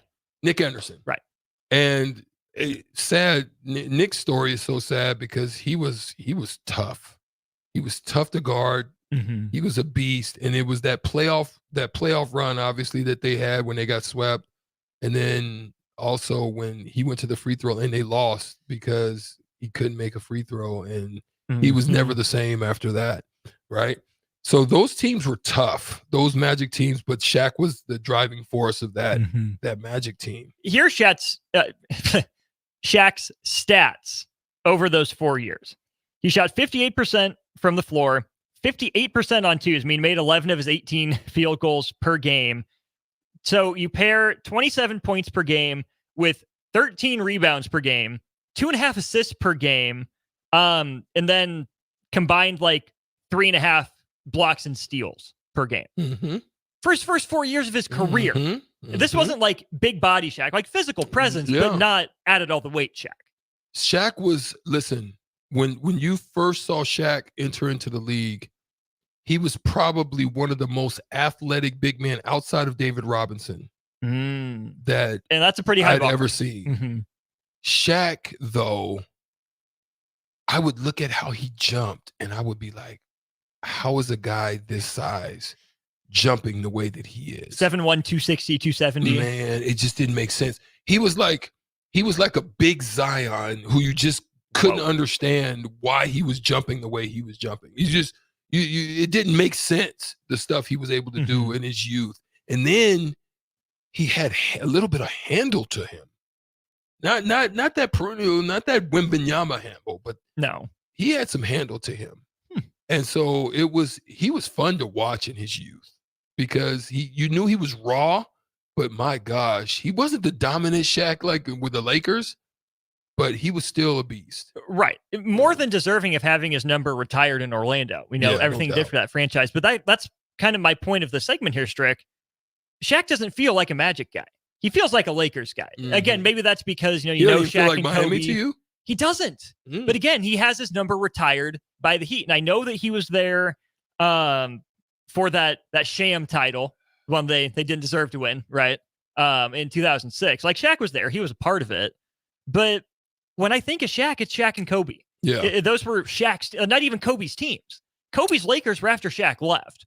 Those are the Shaq and also Kobe Lakers. I mean, they were the big bad villain of the NBA, as I remember in my childhood. Like, I have nothing against Shaq, never met the guy, nothing against, Kobe personally, but I just knew the Lakers were the big bad. I was going to root against them. But the more I look back at those numbers, those Lakers were Shaq's team. So Shaq's a Laker to me. I get you. And I do want to remind you guys on the text line, it's 2 players, not one. It's 2 players, and some of you did get one of them, but not the other. So there's 2 players that also had their names, and it's going to be a tough one. I'm going to tell you, I'm going to give you one of them I can't give you. But the other one, I'll give you a hint. This person, the best way I can say it, this person was white chocolate before white chocolate. Ooh, I like that. I like that hint. I do. That person was white chocolate before white chocolate. That's one of the best hits I can give you as far as who this guy is that's also had it. Now, the other one, I'll give you because some of you guys aren't getting it. The other one was Shaq before Shaq. Plain and simple. Yeah, simple. There you go. There you go. 2 good hints. Now come on in, number 5. Yeah, Shaq before Shaq, white chocolate before white chocolate. Need both names, and 2 tickets to the Stars are yours. So yeah, Shaq had his Magic era. He had his Lakers era. And then what I never really understood, Strick, was all the bouncing around Shaq did. One of the top 15, top 10 players in NBA history. 2 players, not one. You guys are hitting on. Send them some both. of you guys are hitting on one, but you ain't getting. There's 2. You got to get both of them. Anyway. Harold Spears, since you said you just got on the radio, Shaquille O'Neal is going to be the 3rd player in NBA history to have his jersey retired by 3 franchises. Who are the other 2 players with their jersey retired by 3 NBA franchises? Need both names to get 2 tickets to the Stars tomorrow. But Strick, he goes from Miami to Phoenix, which was so weird. You think of like big old lumbering Shaq. This was like just post D'Antonio, right? 7 seconds or less Suns. Like, what are they trying to do? He was big Shaq then. To Cleveland, bigger super big Shaq. To supersize Shaq. Boston. Yeah. How does Shaq turn into a journeyman? Yeah, it's crazy. But it's because for me, it was the transition of the game. Right? Remember, the game began to change. Shaq was one of the ones that caused some of the changes because he was so dominant in the paint. It started to shift away from the paint.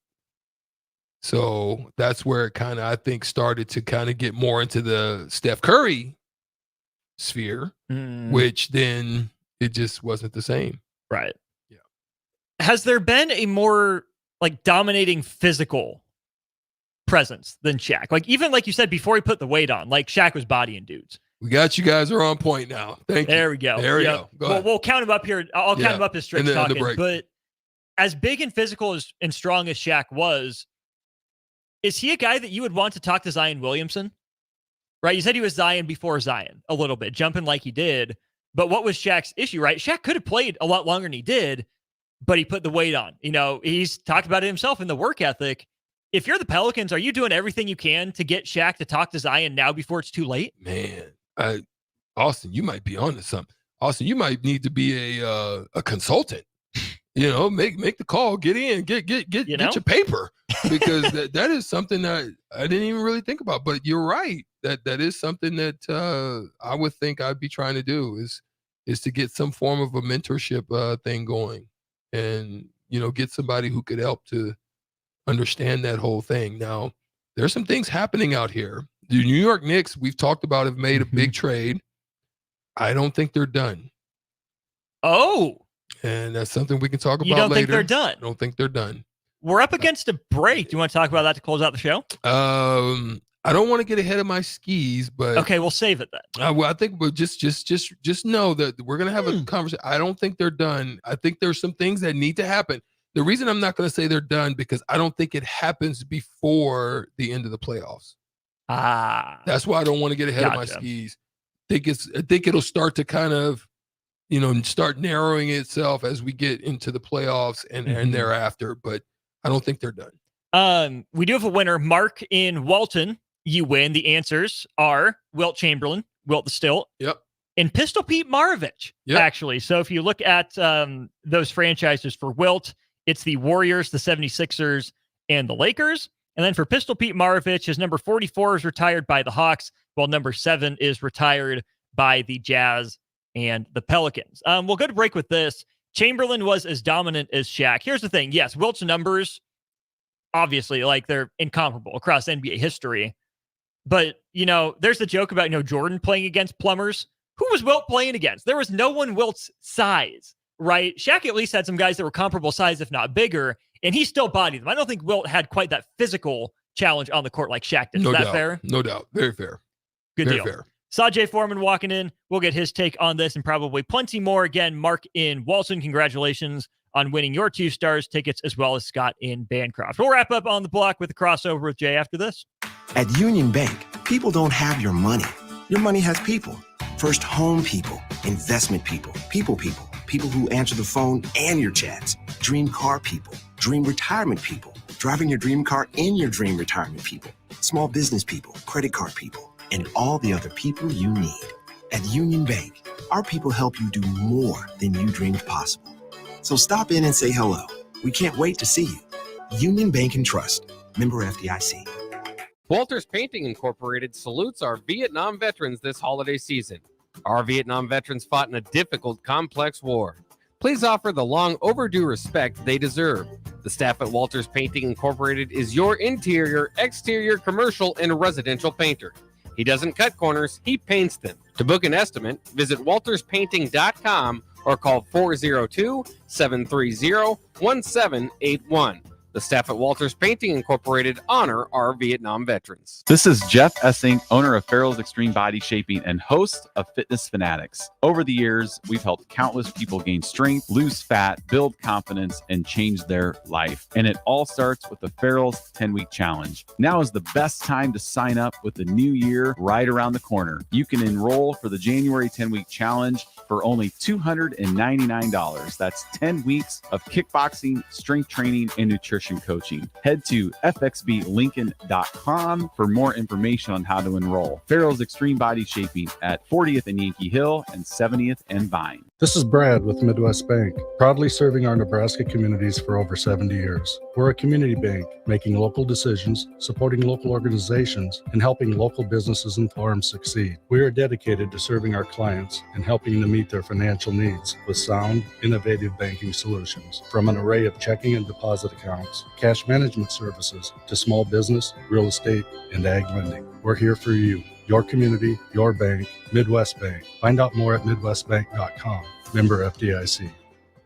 This is Rick Heyman from Sartor Heyman Jewelers, inviting you to our new outlet jewelry store at 12th and O in downtown Lincoln. Amazingly, we still have fabulous items we bought 1 year ago and beyond. Well, you know what an outlet store is. Unbeatable prices throughout the store. Closeouts up to 70% off. Don't delay. When it's gone, it's gone. You won't see everything on our website, so you gotta come in. The Outlet by Sartor Heyman, where luxury and affordability meet. Opening November 25th in Lincoln at 12th and O.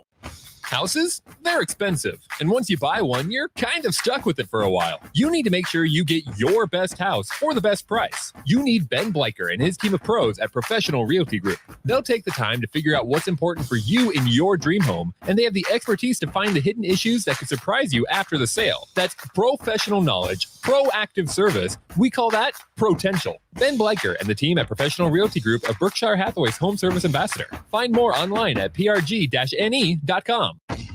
Attention all Wings fans. 89-cent wings are back on Tuesdays at Buffalo Wings and Rings in Lincoln. Enjoy the best wings in town for boneless or traditional at a price that makes the whole family happy. And now at the Williamsburg Village Wings and Rings, you can enjoy $1.50 tall boys in Bud Light, Coors Light, Busch Light, and Michelob Ultra every day after 7 p.m. and all day on Sundays. Get to Wings and Rings today and make sure to stop by on Tuesdays for 89-cent wings.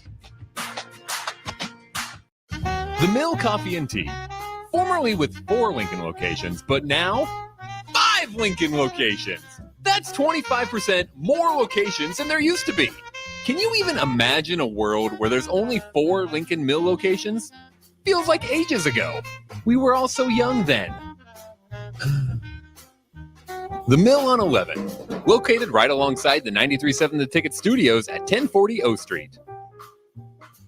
Big box stores are tempting for buying equipment for your high schooler in sports or for yourself in your sports leisures. But buying new is awfully expensive. Why not go somewhere with new and used options? Play It Again Sports has quality, slightly to gently used equipment, and 50% of their inventory is actually new equipment. And it's more than baseball, softball, and golf. They also have equipment for disc golf, fitness, hockey, and more. Plus, they're always buying products. Bring your gear you're done with and get trade money on the spot. Play It Again Sports at 48th and Vine. Hey guys, Jake Sorensen here from Early Break. The garage door at our house has been needing replacement for a couple years, and a few months ago, we finally did something about it. Steve's Garage Doors and Services was great through the whole process in providing options and also going to the next level to get a door that was approved by our HOA. And best of all, the removal of the old door and installation of the new door was done smoothly with no issues. Call Steve's Garage Doors and Services today at 402-480-2840. Alexa, play 93.7 The Ticket. Okay, playing 93.7 The Ticket. Alexa, turn down the lights. Dimming the lights. Alexa, order a pizza, the big one, all the toppings. Are you sure that's a good idea? Alexa. That's a lot of pizza for just one man. Alexa, just do it. Stop judging me, just do it. As you wish. Thanks, Alexa. You're my best friend. Rico here with HIS Auto Care at 70th and Van Dorn, letting you know HIS is a great place to bring your vehicle for service. With superior service bumper to bumper, we'll treat your vehicle like it's your mother's. Doesn't get any better than that. So call 402-488-8934 and HIS Auto will make you glad you did. 5% off, mention this ad, and for sure your mother will be proud you called. 402-488-8934, HIS Auto Care, 70th and Van Dorn. God bless you. Garage doors can be expensive. Are you keeping yours in the best condition possible? This is Cameron Hall with Doors Plus. Doors Plus is a locally owned business that prides itself on the fast, reliable, and friendly service. Doors Plus offers flexible scheduling so you can book an appointment that fits your busy day. My team and I will come out to your property, both commercial and residential, and provide you with the necessary information you need to make sure your garage door is in working and smooth condition. Give Doors Plus a call today at 402-590-5800 to book an appointment and learn more about our preventative maintenance plans. Doors Plus, garage doors, and more. Now back to On the Block with Strick and Austin on 93.7 The Ticket and theticketfm.com.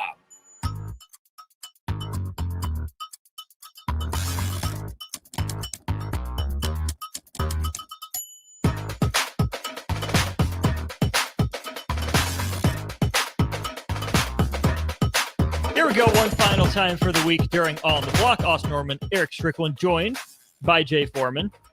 Jay, it's on. Hello? It's on. Can you hear me? We can hear you. Oh, yeah, I Just can't hear yourself. Good. Maybe that's what you guys want. There you go. You're right there. Slide over one. Try it. Another headset. Let's see. Booyah. We back? Yeah, we're in the building. Hey, Yeah. there we go. There we go. I'm going to address this on the text line first. Fred Nott Hoiberg said Wilt did play against many top-notch players. Bill Russell, Willis Reed, Wes Unseld, Nate Thurman. Yeah, I didn't want to disrespect everyone in the league at the time. Like, yeah, it was still a good league. But the depth of player that Shaq played against on a night-to-night basis was going to be tougher than what Wilt faced. Yeah, I mean, that's the way I look at it. I mean, it's just, okay, let's just go. Let's just run it.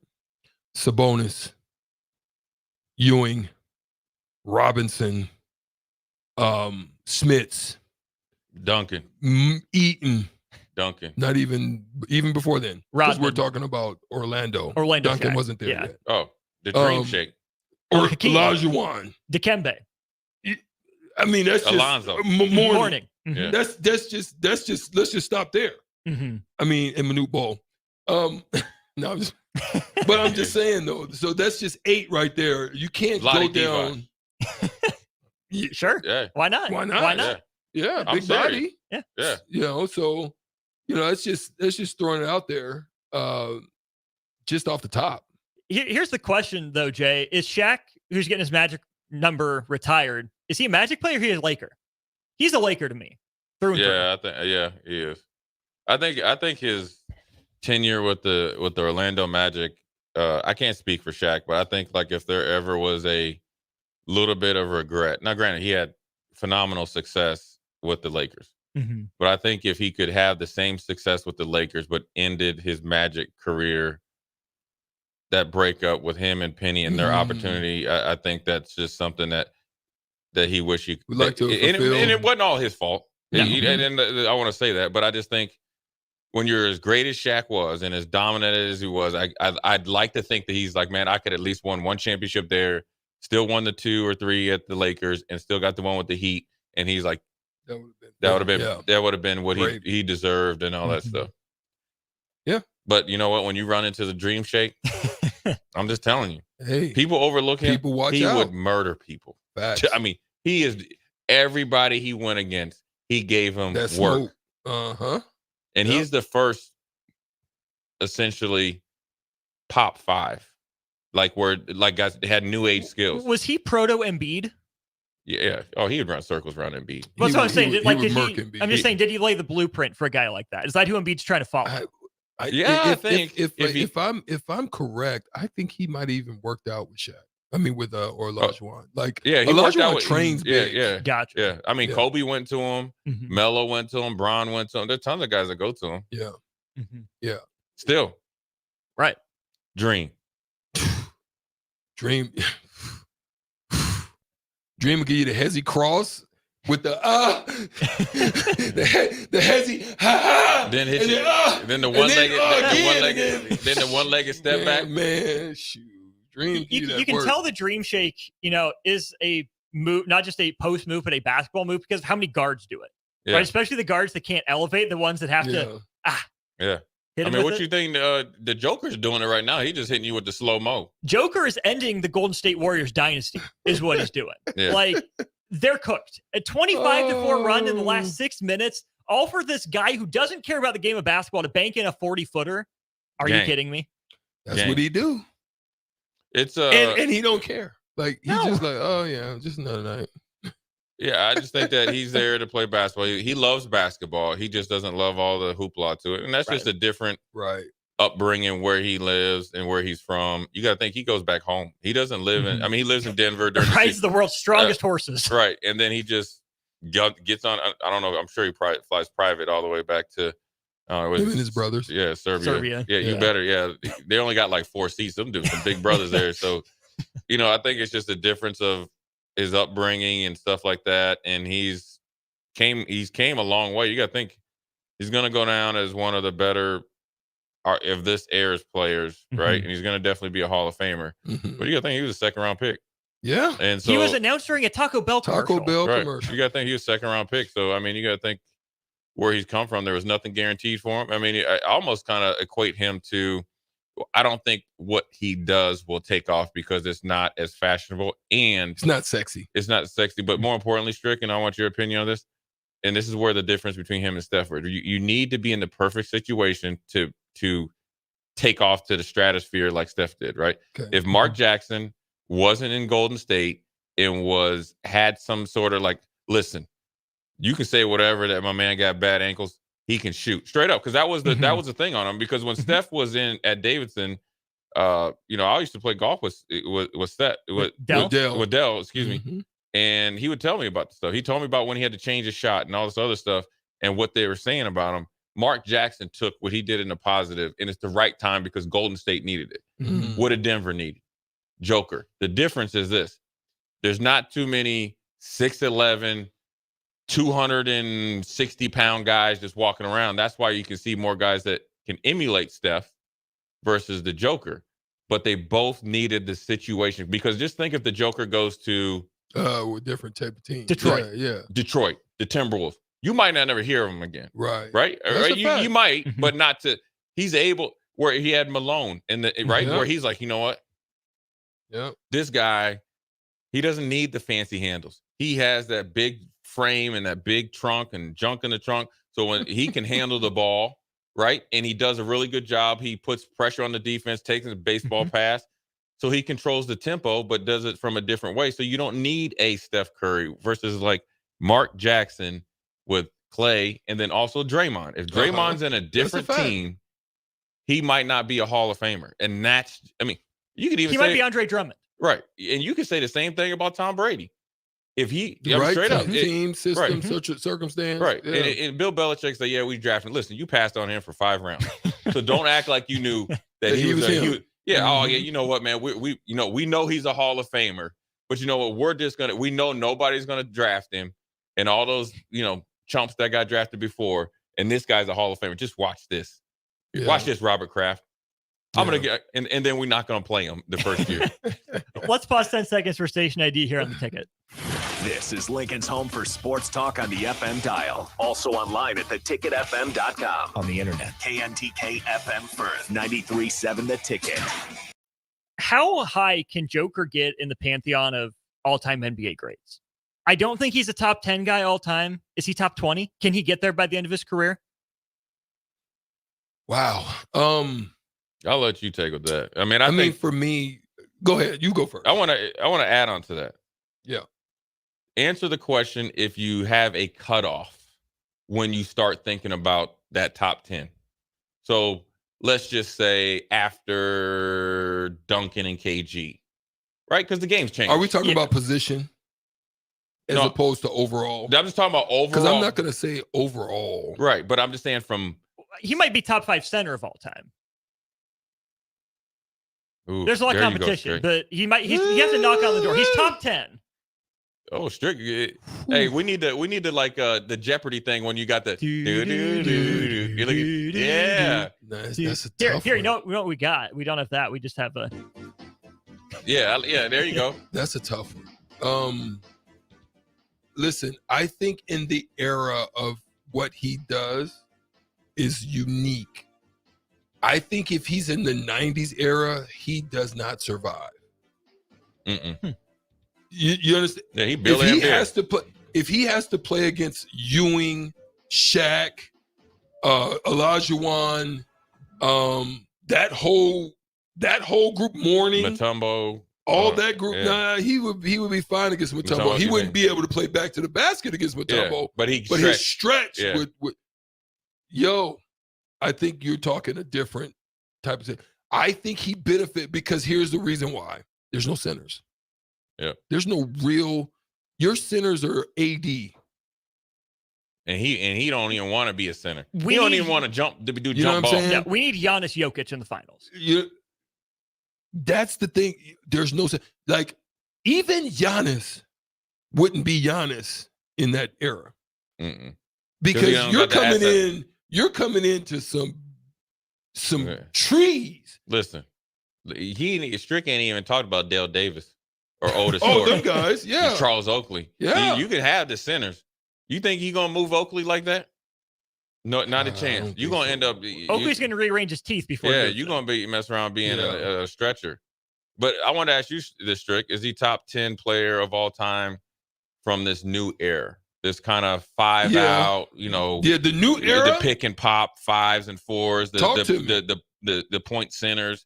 Basically, since LeBron went to Miami, is that what we're talking? Yeah, let's just start there. I mean, you're right. Yeah. I mean, you got to think he's at least for sure top 10. Because you got to think he's probably going to win at least 1 or 2 more titles. If I had to bet money, I think Denver going to repeat. So if he wins another title, that elevates him too. I have to agree. Yeah. I mean, I really do. I think I look at it from that standpoint. I can't look at it from a standpoint. Jokic with no elevation and stretch only. There were guys back then that could stretch. Mm-hmm. You know what I'm saying? It was unusual, but they could stretch. Ilgauskas, Big C. big, guys like that, they could stretch, but they could back to the basket yourself. David Robinson, he could stretch. Yeah. If that was a part of the game, David Robinson could shoot threes regularly. Yeah. Who gets viewed at the end of their careers? Who gets viewed as the better player all time? Joker, KD. I'm gonna say Joker. Yeah. KD has I think he's hurt himself tremendously. I think KD's personality is, you know what he's going to be like? And I was asking Strick about Gilbert Arenas, and he was talking about Vince Carter. How Vince Carter, when he was at his apex, right? So you got to think, I was playing in Buffalo. Toronto Vince Carter or Jersey Vince Carter? Toronto, because I was playing in Buffalo, so that's just cross the lake, right? And when they had that playoff series against Philly, right? And when Philadelphia went to the NBA Finals, and Gilbert Arenas talked about Vince Carter not doing the things he needed to be great in the offseason to get to that like Kobe level. That's what's going to happen with KD. Yes, KD trains hard, but to really mature and become a championship type of mentality and alpha, he never got it. Because he was the beta on those Warriors games. Yeah. And he was okay with it because I think he thought but then he started not being okay with it when he went to Brooklyn and when he went to Phoenix. And then he was like, if you'd accept it. Then he's like, I don't want to do it anymore. And but I think Joker will end up in a better light. One, because he doesn't talk that much, right? And so he can't be evaluated. And number two, he didn't come into the league lighting it on fire. You got to think when KD was in Seattle with the Supersonics, he was coming. Remember, he was 20 a game as a rookie. Yeah. And then so he kind of has been. It's almost like his success early, like tainted anything that not tainted anything he's done after. But it's like, okay, well, you're a rookie and you average 20. It's kind of like we talked about football with like Adrian Martinez and Taylor. That first year when you just send shockwaves through our fan base, the Big Ten in Adrian's case, Big 12 in Taylor's case, you're thinking, oh, this dude, then, Scott was saying, oh, we only got 3 years. We got to hurry up and get guys around him. You start kind of amping it up and then you're waiting for it. Then you get let down and then you see other people prosper and become better players and do it different places. You can say LeBron and even D Wade and all that stuff, right? Yeah. And then you got KD where, hey, you had the three. You had 3 young killers. And Ibaka. Right. And was Steven Adams there too? No, not yet. No, that was after. Well, yeah. Well, no, Kendrick Perkins was there. Yeah, okay, you're up 3-1. You just need one game, and you and James was chilling. Yeah. And then you're like, all right, I'm gonna go over here to one of the greatest teams of all time. And I mean, I think that probably hurt him. And because they come back and they're able to do it without you. Right. And here's with also, the pretty much same squad. And here's also the other problem. When he had a chance, which would have really, I think this is where KD made a crucial mistake. When he had a chance to go to the Lakers and be with LeBron, that's where he made a mistake. And I remember watching it because he chose, I think, to go to Brooklyn and leave Golden State and go to Brooklyn. And he could have went to LA, kind of like one of those like cheaper deals. Then he could have went and got a big deal. Yeah. You don't need, you know what I'm saying? Yeah, at this point. And then it was kind of like a business thing. Remember his business partners from out there or something like that? You know more. But that, because the reason why, because he could have took the mantle into the next abyss by being not a Robin to the Batman. He would have been Batman A or B. It would have Batman to Superman, right? And they would have went off in there, and then you're with a storied franchise. Yeah, he got sucked into Jay-Z and the super because Brooklyn was it. You know, Brooklyn tried it with Paul Pierce, KG, and all them. They were probably a little bit too old and or a little bit long. Darren Williams, all that long in the tooth, and plus they were partying too much. But then here comes KD, and here's the deal. And then you like the best that you bring is your buddy Kyrie, and Kyrie's like, I don't feel like playing today, right? So then, so also Strick, right? Comment on this: his choices of his partner, whether it's Batman, Robin, or Superman and Batman, reflects on him. That's it, because he went to 2 places where he really had to make they gave him carte blanche to make decisions twice. Yeah. 0 for 2. Yeah. And, Yeah. you brought the two biggest. And they've got nowhere to go down in Phoenix right now. They're stuck. And you got the DeAndre. You got him up out of there. Got him up out of there. And now brought you in can't your get boy. a rebound. not a rebound, not a stop inside. Stricky, heck of a week back. Heck of a week. And he got rid of the coach too. Said Monty, He gone. you said you took Detroit. Everybody. That's just like, hey, Detroit's like where the coaching guys go to die. Straight up. Stricky, have yourself a good weekend. Yeah, man. Yeah, Strick, have a good weekend, my brother. Stay tuned. Jay Foreman, DP, old school. Oh, man. Next.